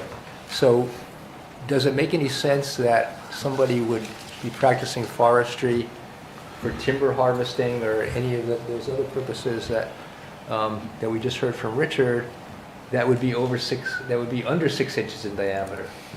Very few marketable products come out under 6 inches, yeah. Yeah, so Yeah. So to prohibit, that's kind of where I'm confused. operationally, to prohibit the removal of, it does, in essence, forbid forestry by, the definition we have on the website. Which is why it seems like there needs to be a distinction of where forestry is applicable. Yeah. Well, certain areas with trees are not areas that you would consider eligible for forestry. You're not encouraging the growth of timber trees and therefore planning on going in and doing a commercial timber harvest at some point. So that's, there are areas with trees all over the place that we can't consider eligible for forestry. That's more kind of landscape forestry or urban forestry idea. Okay, but not forestry by the definition. But yeah, especially if that's already on the town's website, then, yeah, won't touch a piece of property under about 10 acres, very minimal.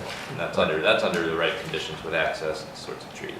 So I just wondered if we could reference that, because I think 3 and 4 don't apply to forestry practices. Yeah. So They how certainly do we define that as, maybe by proximity to a prime wetland or parcel size? or block of contiguous forest. When I look at the basal area law that we're referencing there, it looks like there are buffers embedded within it. There's a buffer, the 150 feet from any great pond Great or pond, standing or body water, of water, or rivers. 50 feet from a stream, river, or brook. Yeah. Right, So- and that, I think that's the state setting kind of a baseline upon which municipalities can expand if desired. Because a lot of the prime wetlands that Ellen was talking about have additional buffers that build on top of that baseline. And given those buffers, that's why 3, 4, and 5, 6 are in here, because we recognize the fact that there are some things that we should kind of allow, but they just can't go out and just denude the entire area just so they get a nice view shed if it hasn't already existed It there. does get into tricky territory because, me as a forester, I'm looking at a place that I'm trying to perpetuate as forest. John's got the forest management plan. I go in, I inventory. I will consider when to harvest, how much to harvest, etc. Somebody can perhaps raise the argument that a larger scale harvest is what they desire, but they get the ancillary benefit of a large view. It gets into kind of tricky territory. Yeah. Well, it's interesting that in the existing shoreland protection overlay, it says under forestry, in accordance with a forest management, what we put in this draft is we did not reference a forest management plan. I wonder if in this draft, if we say in accordance with a forest management plan by a state forest licensed forester, if that's going to take care of it, because you're not going to get a plan for 3 acres along the water. Would that be under D? Perhaps. Would that be under D? Or? Yeah, if we say under D, use similar language to the current shoreland protection, that forestry is allowed, but you've got to have a forest management plan by a professional forester. If that's gonna, if someone has 3 acres and they just want to clear it for a view, Well, that perhaps I've forester's not seen, gonna give them a plan. as devil's advocate, I've seen small landowners who contiguously own a forest that's parcelized go in together and decide to host one operation, because just keeping it within the confines of their own parcel is not feasible. And so I often will see some landowners come together if their parcels are contiguous to do that. And so requiring a certain size would exclude folks like that. Well, you think we could do that legally? Do I think we could exclude? Yeah, I'm just saying I don't think it's a wise idea, just because there are cases in which folks with fewer than, say, 10 or 5 acres could engage in productive forestry with, and I'm not sure if Durham kind of fits those criteria, which tends to be one, but, well, maybe, I don't know. But if you require a forest management plan, That's another so that would, trick. Well, it would, but it's kind of tricky too, because those folks with small contiguous parcels, we're precluding them from forest management because their pieces are too small for a management plan as well. I mean, no forester's going to write a management plan for a 3-acre piece. Thinking that it's going to work because we know that no forester is going to Right. I wouldn't want to write a plan. Right. I think we have to be straightforward about it. I think we have to, not put something in thinking that it's a trick in a way. Of course not.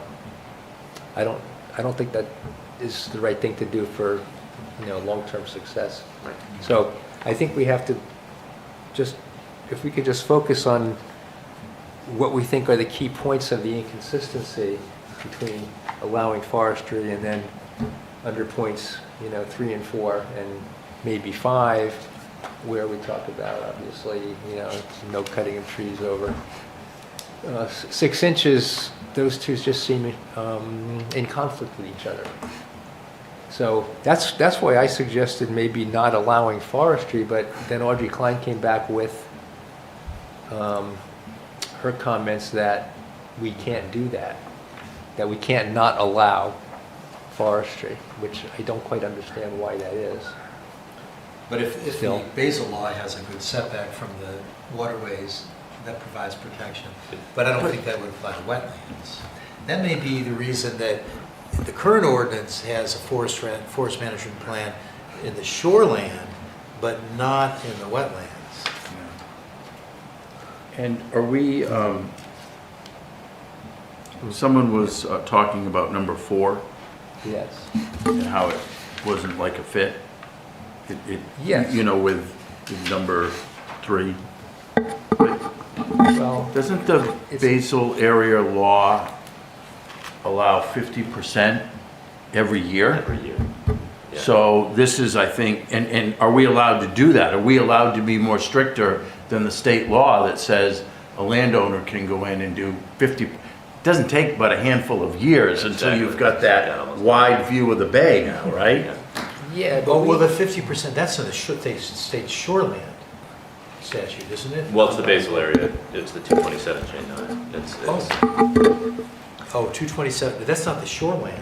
no, that's not shoreline Oh, protection. the state allows 50% every year. Within a given area by their own. They've got this way of diagramming where you can take things out, but if you repeat that year over year, you can effectively clear cut over time. Yes. And yet it does have those good setbacks from the. Yeah, and I can't imagine too many situations in which people could,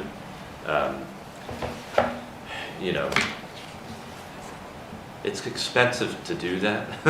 It would be expensive to bring in that sort of operation year over year to effectively clear cut your waterfront over a few years. So maybe a handful of times. Has that ever even been attempted in the state, you know? And I don't have it right in front of me, but I'm pretty sure that 20-year period, we didn't just make that up. That was Oh, yeah, that's in there now. That's in there Surely now. So yeah. if it's already in there, I don't see how that's I believe that, an issue. you know, you might want to check with, you know, state forest rangers or whoever else might know the legality of writing in restrictions that are a bit more stringent than what the state provides in the basal area law. But again, it's the basal area law is intended for. It's used most often in conjunction with forestry operations rather than development missions or anything like that. Yeah, and according to Audrey's message, the last sentence reads, under RSA 674-1, Section 6, the planning board can only regulate timber harvesting operations where the proposed timber cutting is part of a subdivision or site plan application. So, Yeah. you know, the town's hands are pretty tied there if it's a large-scale timbering operation that's on private property, I would imagine. As long as their taxes are paid and So- any current uses stuff is settled. They can But like I said, I legally mean, cut. the intent of this originally was to provide guidance to people on their local properties as to what, you know, how much they can remove in any given period of time. To prevent this, like you were talking about, every year you go out and cut 50%, 50%. Yeah, and ultimately, I think it's just a matter of can we structure the language in such a way that differentiates folks who have trees and they're cutting them to, you know, to improve their view or to remove dead and dying, whatever, hazard trees, etc., or folks that are trying to engage in forestry and grow new trees and have commercial timber harvests, satisfy all those other, you know, definitions under the forestry definition. Do we care, is there a difference with forestry between adjacent to a river or stream and forestry in adjacent to a wetland? It depends on the wetland. A lot of wetlands do not have restrictions on them. And so, like Ann read in the basal area law, fourth order and greater streams, which we don't even have other than the Oyster River, I think. I don't think we have anything fourth order and greater in Durham. The seasonal streams, they're supposed to get a seasonal and perennial smaller streams are supposed to get a 50% buffer on that. But wetlands, I don't believe are, unless it's designated a prime wetland, it already has some sort of extra municipal protection. But, you or know, is from a pond or something like from bigger than 10 acres. ecological perspective, as John points out, you know, if there is marsh grass there, trees will shade out marsh grass. So they will often cut trees down at the edge of marshes to prevent the marsh from dying back because of the shading. We can envision a situation where cutting more than 50% would benefit the marsh. Yeah, potentially. But then there are also wetlands that don't have a lot of marsh. It's bog, Right. and that is a totally different situation. There's shade tolerant plants there. So also depends on the condition, I think, at that, what you're looking at. What if we reference, How about we just say that, you know, forestry activities in consultation with a licensed forester? Or how about if we actually require a forest management plan? I think that gives us... Forest management plans are expensive, and for those who have smaller parcels or aren't able to receive cost sharing or something like that, they just may not do it. Therefore, that would preclude them from. That seems like a hurdle that would be insurmountable for some. So many of the harvests that I'm ever involved in are on properties without written forest management. Well, how would this be? If forestry, you know, requires a management plan, which is the equivalent of permitted use A, it's just administrative, and then under, say, permitted use B, which is conservation and planning board review, but it's still pretty easy, easier than conditional use, if we allow forestry without a management That could be a conditional use or something. plan. No, or even a permitted use B, so that way it's not that expensive. But we, for instance, had a case recently where Rich Rain and I went to see a property owner and wanted to remove a bunch of trees, and Rich okayed certain ones. And there were a few that he wanted to remove, I think, for forest management reasons, but Rich did not approve it because it was not a hazard, it was not blighted, it was not dead. And so those trees could not be removed. But if there's a good forest management reason, he could come to the planning board, for permitted use B, and without even hiring a forest manager. I mean, Rich Rain could provide, comments. So if you want to just do it by right, you got to hire someone. But if it's smaller and you don't want to go to that expense, then permitted use B, come to the Conservation Commission and Planning Board.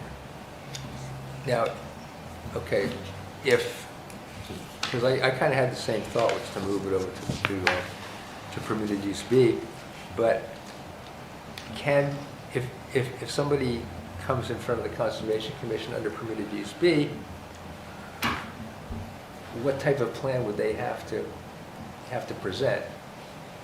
Would it just be coming in front of the planning board and saying, I want to cut some trees down, I want to do some forestry on my land?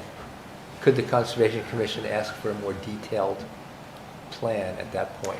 Yeah, you could, but I'm thinking in a case like, say somebody wants to remove, half a dozen trees, and there's a good reason from a forest management perspective, or if they have, I don't know, a half acre of land, and there's what would that be? What would that good forest management reason be? Well, I'm again bringing it back to what is forest management versus what is basically arboriculture. The maintenance of trees is not necessarily forest management.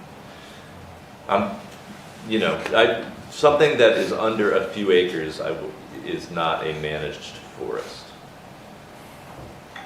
And so this, we have to draw the distinction, I think, between the maintenance of one's vegetation, trees or otherwise, what you can and can't do with that, versus an actual forestry operation.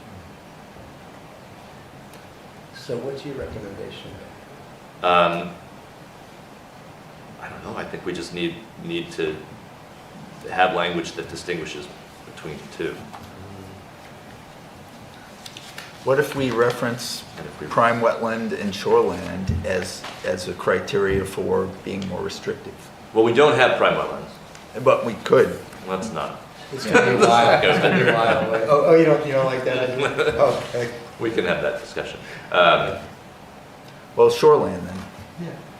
Well, you could, right? We could have a stricter standard. for shoreland Yeah. protection. We could require forest management. That's what we have now. We could. Well, I'm just thinking that, 3 and 4 kind of apply to what we think for close to prime wetland or shoreland, right? Because, it's, other wetlands might benefit from having a, harvest, whereas, with the exception of what we're doing at Wagon Hill, you take that into consideration, right? That would go against our policies here, right? But there's a good reason for doing that one, right? Yeah. So if we had one standard next to, be next to the water bodies for forestry, what would that be? Just that you need a plan, or that there's a minimum setback, or it's not allowed? Well, What would we say? will be consistent with the buffering that's in the existing forestry standards that New Hampshire has, that Nick talked about. You said there was 100 or 150 feet buffer? There is on fourth order and greater streams and great ponds, which are 10 acres and bigger water bodies. Yeah. So we could So it always use that as a standard. And that's RSA 227? Yes, 27J9. Yeah. And what I was thinking is we could add after that RSA 227, in consultation with a licensed forester. Yeah, although how do we, well, we would want something concrete to know that they can't just say, oh, I talked to a forester. I mean, you've already got under 17561, the general requirements, under A, that last paragraph before the numbers begin does say that vegetation may be cut and removed as specified only, below only in consultation with the Durham tree warden or their designee, which may include a licensed forester or arborist. Okay, well, that's fine. Yeah. I was just trying to be, people didn't like the idea of having an actual forestry plan in place. Right. So, because that would be difficult to do. And again, that would be for forestry activities, not just, vegetation management. Yeah. I'm the least scientific person here. Let's go back to the reason this is in here, that when we went to recommend the 330-foot buffer, I asked Michael what he would need to approve it. And one of the items you talked about was the problem with taking trees down, right, Michael? Right. What does this do to help you over what you're doing now? And what does it help you over what you're doing now?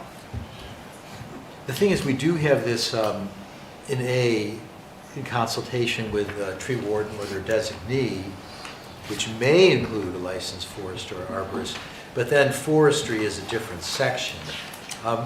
Perhaps deforestry we should bring in under A and make this like, number 13 or something, forestry, blah, blah, blah. Because that's pertinent to cutting trees. I think what I was getting at, Michael, was what you said you were having a problem to address if we expand the buffer. I think this is different. I think the It's forestry different? is, because there would be a professional involved. So Okay. I'm less concerned about the width of the buffer as long as we have clear rules for forestry. So if we move it to A, at minimum, it would be only in consultation with the Durham tree warden. Oh, It well, could, yeah. it may include a licensed forester or arborist, but if you move forestry to A, like Michael's suggesting, then at minimum, it's in consultation with the Durham tree warden. Yeah, but does that run afoul of The law? the state law that says forestry is already highly regulated, and therefore Audrey's the comment towns do not have the ability to regulate it any further except under very I don't see a special problem conditions. with that because all we're doing is, the Durham tree warden or their designee may just be confirming that you're in compliance. Yeah, it could speak on behalf of the law. This is the law, and I can't tell you what you can and can't do, but at least that person signed off on it, that the law was in effect or was not. Yeah, if we just Yeah. move D as make it number 13 or something, that may take care of it. If this is it, if we don't want to require a forest management plan, we could do that as permitted use A, which is just by right. I don't think it would, I don't think you could get it approved by the powers that be. I don't know. I feel like there would be a challenge to that, that's all I'm saying. Okay. But is requiring a management Yeah. plan to do any harvesting. All right, well, we could just move, how about if we just move D forestry pretty much the way it's worded under 13. A, number 13, and I'll just cross-reference that with 3 and 4 appropriately. I'll bring that back for the next meeting, see how that looks. Sure. I was Okay, also so- just going to point out that we have agriculture listed under A and B because their permitted use B does specifically reference agriculture. Yeah, I At the think very we need bottom. to check to make sure that almost needs to be under A also because you're assuming you're maybe cutting, well, if you're cutting trees for agriculture. Well, assumes that we're going to make a definition in here that treats forestry and agriculture equivalently as an agricultural thing. Oh, so we're saying under permitted use say, number 3, agriculture, is permitted use say. Did you say it's included somewhere else, permitted Yeah, use under B? permitted use B, uses that require commission and board review. Agriculture is listed there. Oh, that's aquaculture? No. Oh, you're right. That is, Okay. I was reading it as Oh, agriculture. okay. So I was, It's late, and not reading as clearly as I should. I withdraw my suggestion. But we still haven't answered Nick's point about making a distinction between what we're talking about in 3 and 4 and forestry. So maybe by putting forestry as a number 13, that automatically makes a distinction.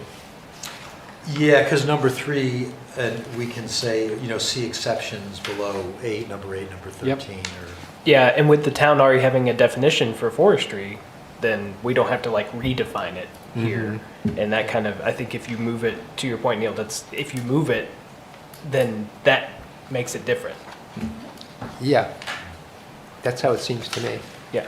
And put them together. And I don't know if it makes sense, since they're 3 and 4, for forestry to be listed right there along with it, or if it makes more sense for it to be 13. But since 3 and 4 are the ones that we're talking about here, if it makes more sense for the forestry point to be there with them or down at the bottom, I'm not sure. all right, I'll just move that there. I'll play with maybe 13, maybe move it up, and include references to the exceptions, and just use pretty much the language in D. Where are you moving it to? I'm sorry. Under A, so it's... Permitted use say? No, it's actually on page They're 6. native and naturalized vegetation there under general Well, requirements, I'm with you. which I Thank think, you. So- a loose categorization of forestry would probably place it under native and naturalized vegetation acceptably. You're okay with that? Yeah, I As- mean, as a I mean, forester?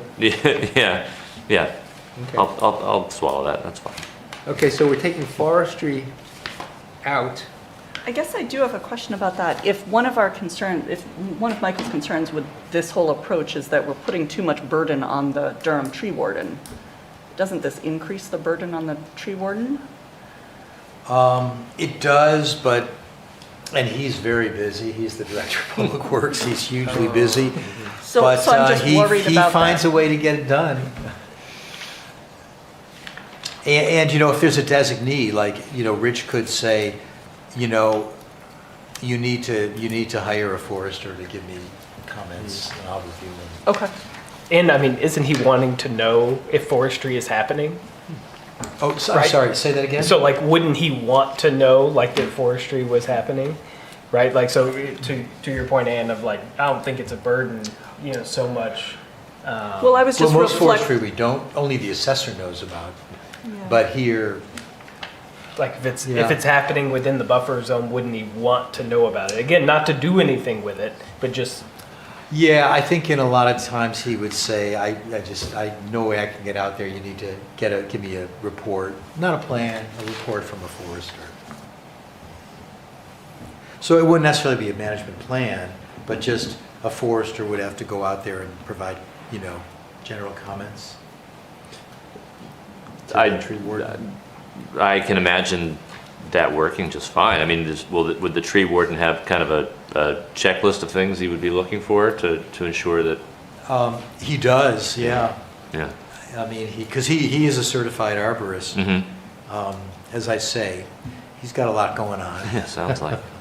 But it's manageable, at least for now. Okay, does anybody object to that? Moving D over to A, and then adding it as a separate, adding forestry as a Yeah, I'll just separate add that heading. as a number in there. Okay, so there won't be a D, and so D will become, so E will become D, basically. Right. Can you, Okay. can you name the sections of where the D is? Yeah, that's under the same section, but on page 8. Yes, exactly. Yeah, we're talking about D on page 8 and moving it under A, native and naturalized vegetation. You see it says And- forestry? Yeah. That's going to be moved to 13. And then septic systems and salt use will be renumbered or lettered. Okay, so one more place where forestry is mentioned is on page 9 under permitted use A. So do we leave it there? Or is it kind of redundant to have that also as a permitted use A when we've already talked about it? Yeah. Probably, I guess it is redundant, although maybe, yeah, I guess it makes sense to take that out of number 7, delete that. Yeah. Does anybody object to that move? No? Okay.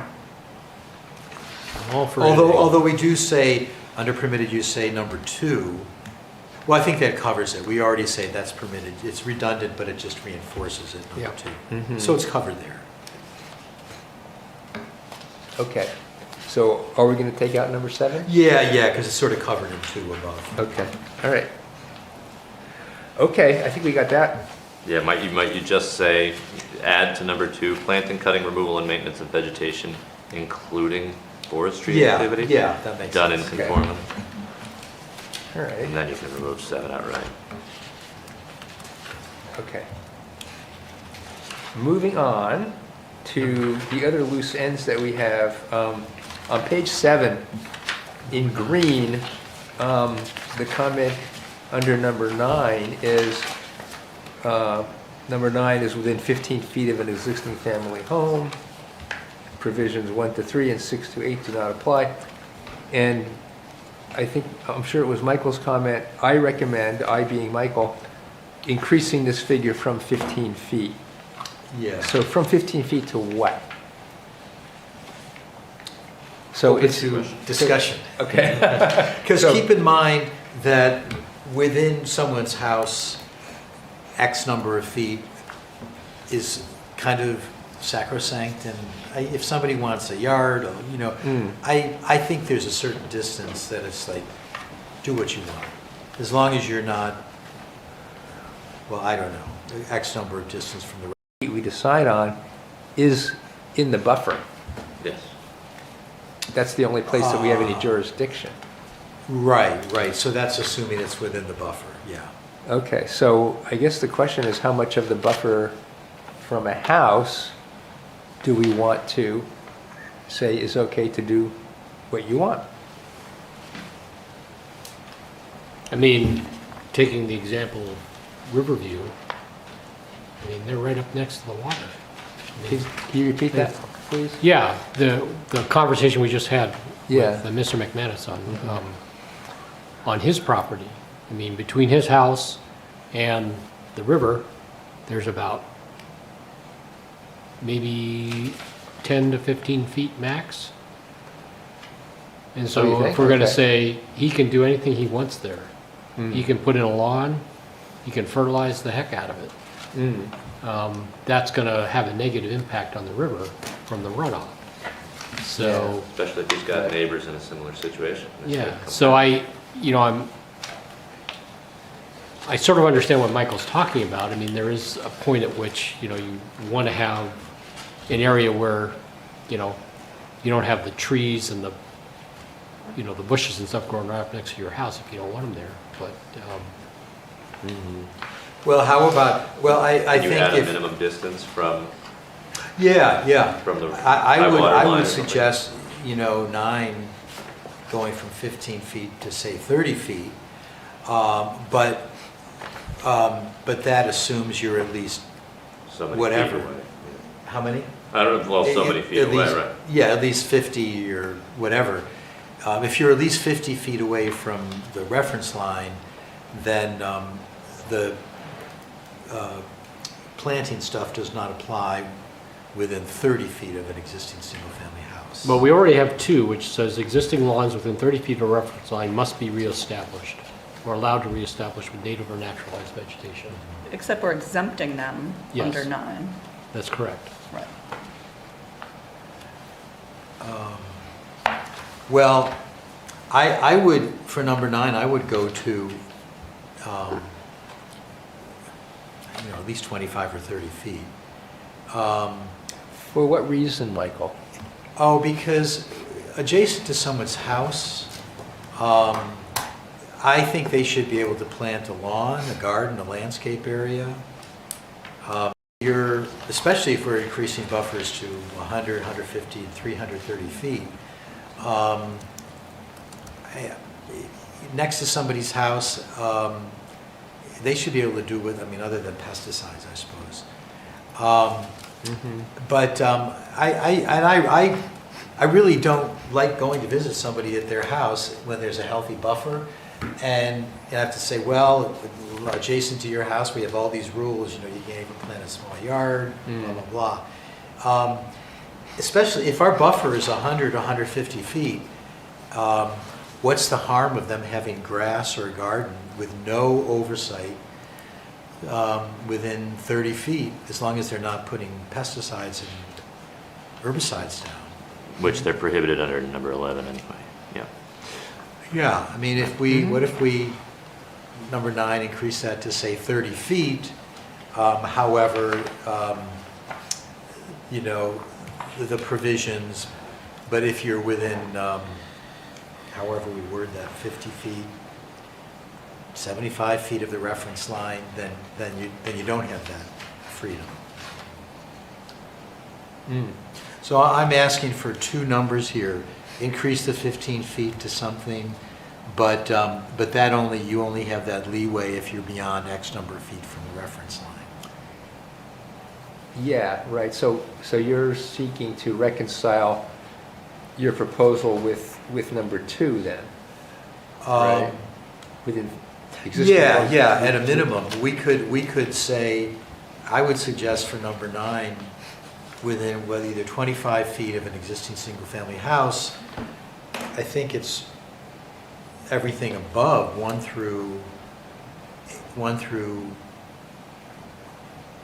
whatever. Most of these things would not apply, as long as you're at least 50 or whatever, 75 feet away from the reference line. I can word that so it's clear, the overlap. Yeah, I mean, so are we just picking an arbitrary number then, in terms of how many feet from the We may reference want to visit this. I'm doing some very janky math here. Yeah. Then your total area is 3,500 feet. You subtract the area of the house, and you've got 2,700 feet of lawn. If you increase that to 25 feet instead of 15 feet, we have increased the amount of lawn by 3,000 square feet. I mean, they're like just increasing that number by even 10 feet has quite an outsized effect on how much now unregulated terrain we're talking. I think It's geometry. I think the width of this room is about 25 feet. Doesn't that seem reasonable for someone to have that much freedom around their house? Well, I think it seems reasonable You think that's bigger? in terms of, you know, how much lawn maybe we're saying that a person can establish or plantings, but I think it gets back to your point about how far away that would be from the reference line. You know, just because, you know, 30 feet is, if it's 10 feet from the reference line versus 100 feet from the reference line, that's a big difference. So I think you're right that, you know, when you asked a few minutes ago for 2 numbers, I think that is important, but the question is, how do you come up with that second number of how many feet away from the reference line is going to be acceptable? And I guess it also gets down to what harm are we saying that we're going to prevent? Because, you know, under number 11, you know, there are no pesticides, herbicides, or fertilizers that are going to be allowed. So if we're just saying that a person can plant the lawn or can you know, put in shrubs or plants or have a you know, have a perennial garden, And I'm just kind of asking a rhetorical question. Well- What's the harm Well, in that? there are more than, we've talked about this in the past, there's more than just herbicides and pesticides. There's fertilizer runoff, there's sedimentation. Well, that's already not allowed. There's, That's, Yeah, that's if it's not not included allowed. in the exemptions under 9. The Okay. exemptions under 9 do not,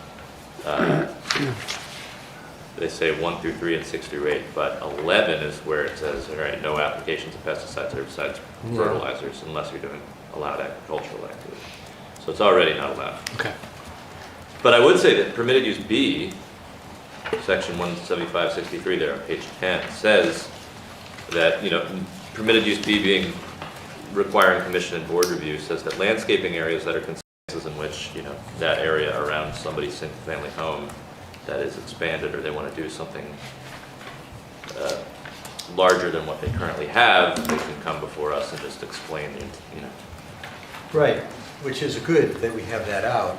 And permitted use B is not real burdensome, it's not, conditional use is a lot. It's a meeting of the commission, a meeting with the planning board, sometimes a site visit. And no notices or hearings, so that's good. But, should there be more than 15 feet that they just have by right without having to do come down. permitted use B? Yeah, so I guess that gets back to your original question. So, Well, 15 feet, I guess wait, I don't know why, maybe that's how, the width of this room, you think it's over 30 feet? This one, width this way? Yeah. Yeah, I bet it's 34, 30. there you go, 36 feet. Just pace it off. Yeah. Measure, yeah. I always go with the longest long jumper. The Olympic long jumpers can go like 29 feet. Could somebody jump the width of this room? I don't think so. that's hard to imagine. I know. That's 13 What do you paces. it is? Pretty close to 34. Hey, all right. Very well.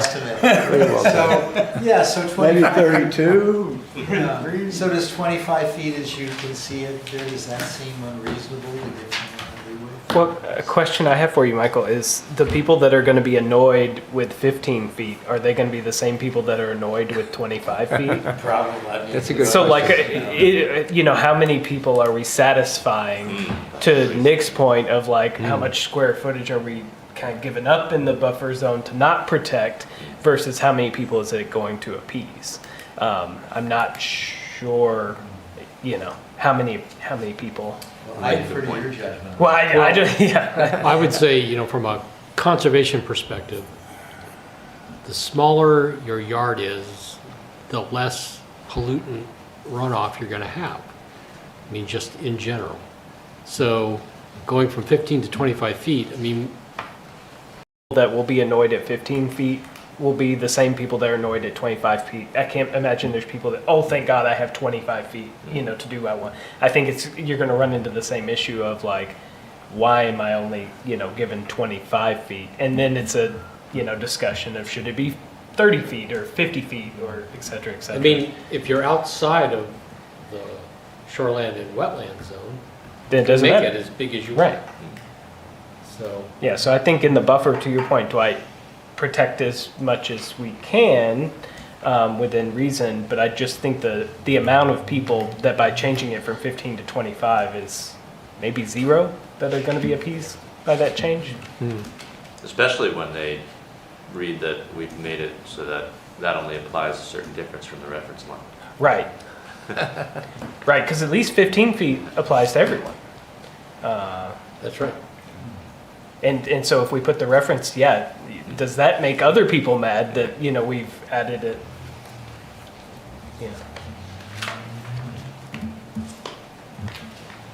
All right, well, we do have the 30 feet. I guess that the 30 feet is not going to be inconsistent with the only thing that's less than 45-foot buffer is College and Pettibrook and Core Commercial, but I don't think there's too many houses there. Yeah, there's not any. Okay. Yeah, it's now 9:25, we've exceeded our conversation limit here, and we still have, I think we're gonna have to table the plant species site plan regulations, unless we had 15 minutes planned for this, unless people are really willing to go late. I know Richard usually likes to try and get out of here by 9:30, so. I think, Yeah. I will be leaving, but don't let that hold up or influence any of you. we'll miss you. I've used my allowance of words up for this meeting anyway, so. So what's the sense of the commission here? Do we want to have that plant species site plan regulation conversation? Or do we need to wrap this up in a quick way? Go Well, ahead. I would vote for ending the meeting at 9:30. I think it'd be wise to table item 10, yeah. Okay. So we're going to table item 10 till next meeting. And that means we should move on to reviewing the minutes here for September 23rd, 2024. Has everyone had an opportunity to read them? Were there any major substantial changes that people wanted to make or edits that they want to pull out and note? Do I have a motion to accept the minutes of the September 23rd meeting, 2024? So moved? A second? Now, if I wasn't here, You have to abstain. I We have to abstain. Me yeah, too. Okay. because I will have to So abstain I as well. abstain.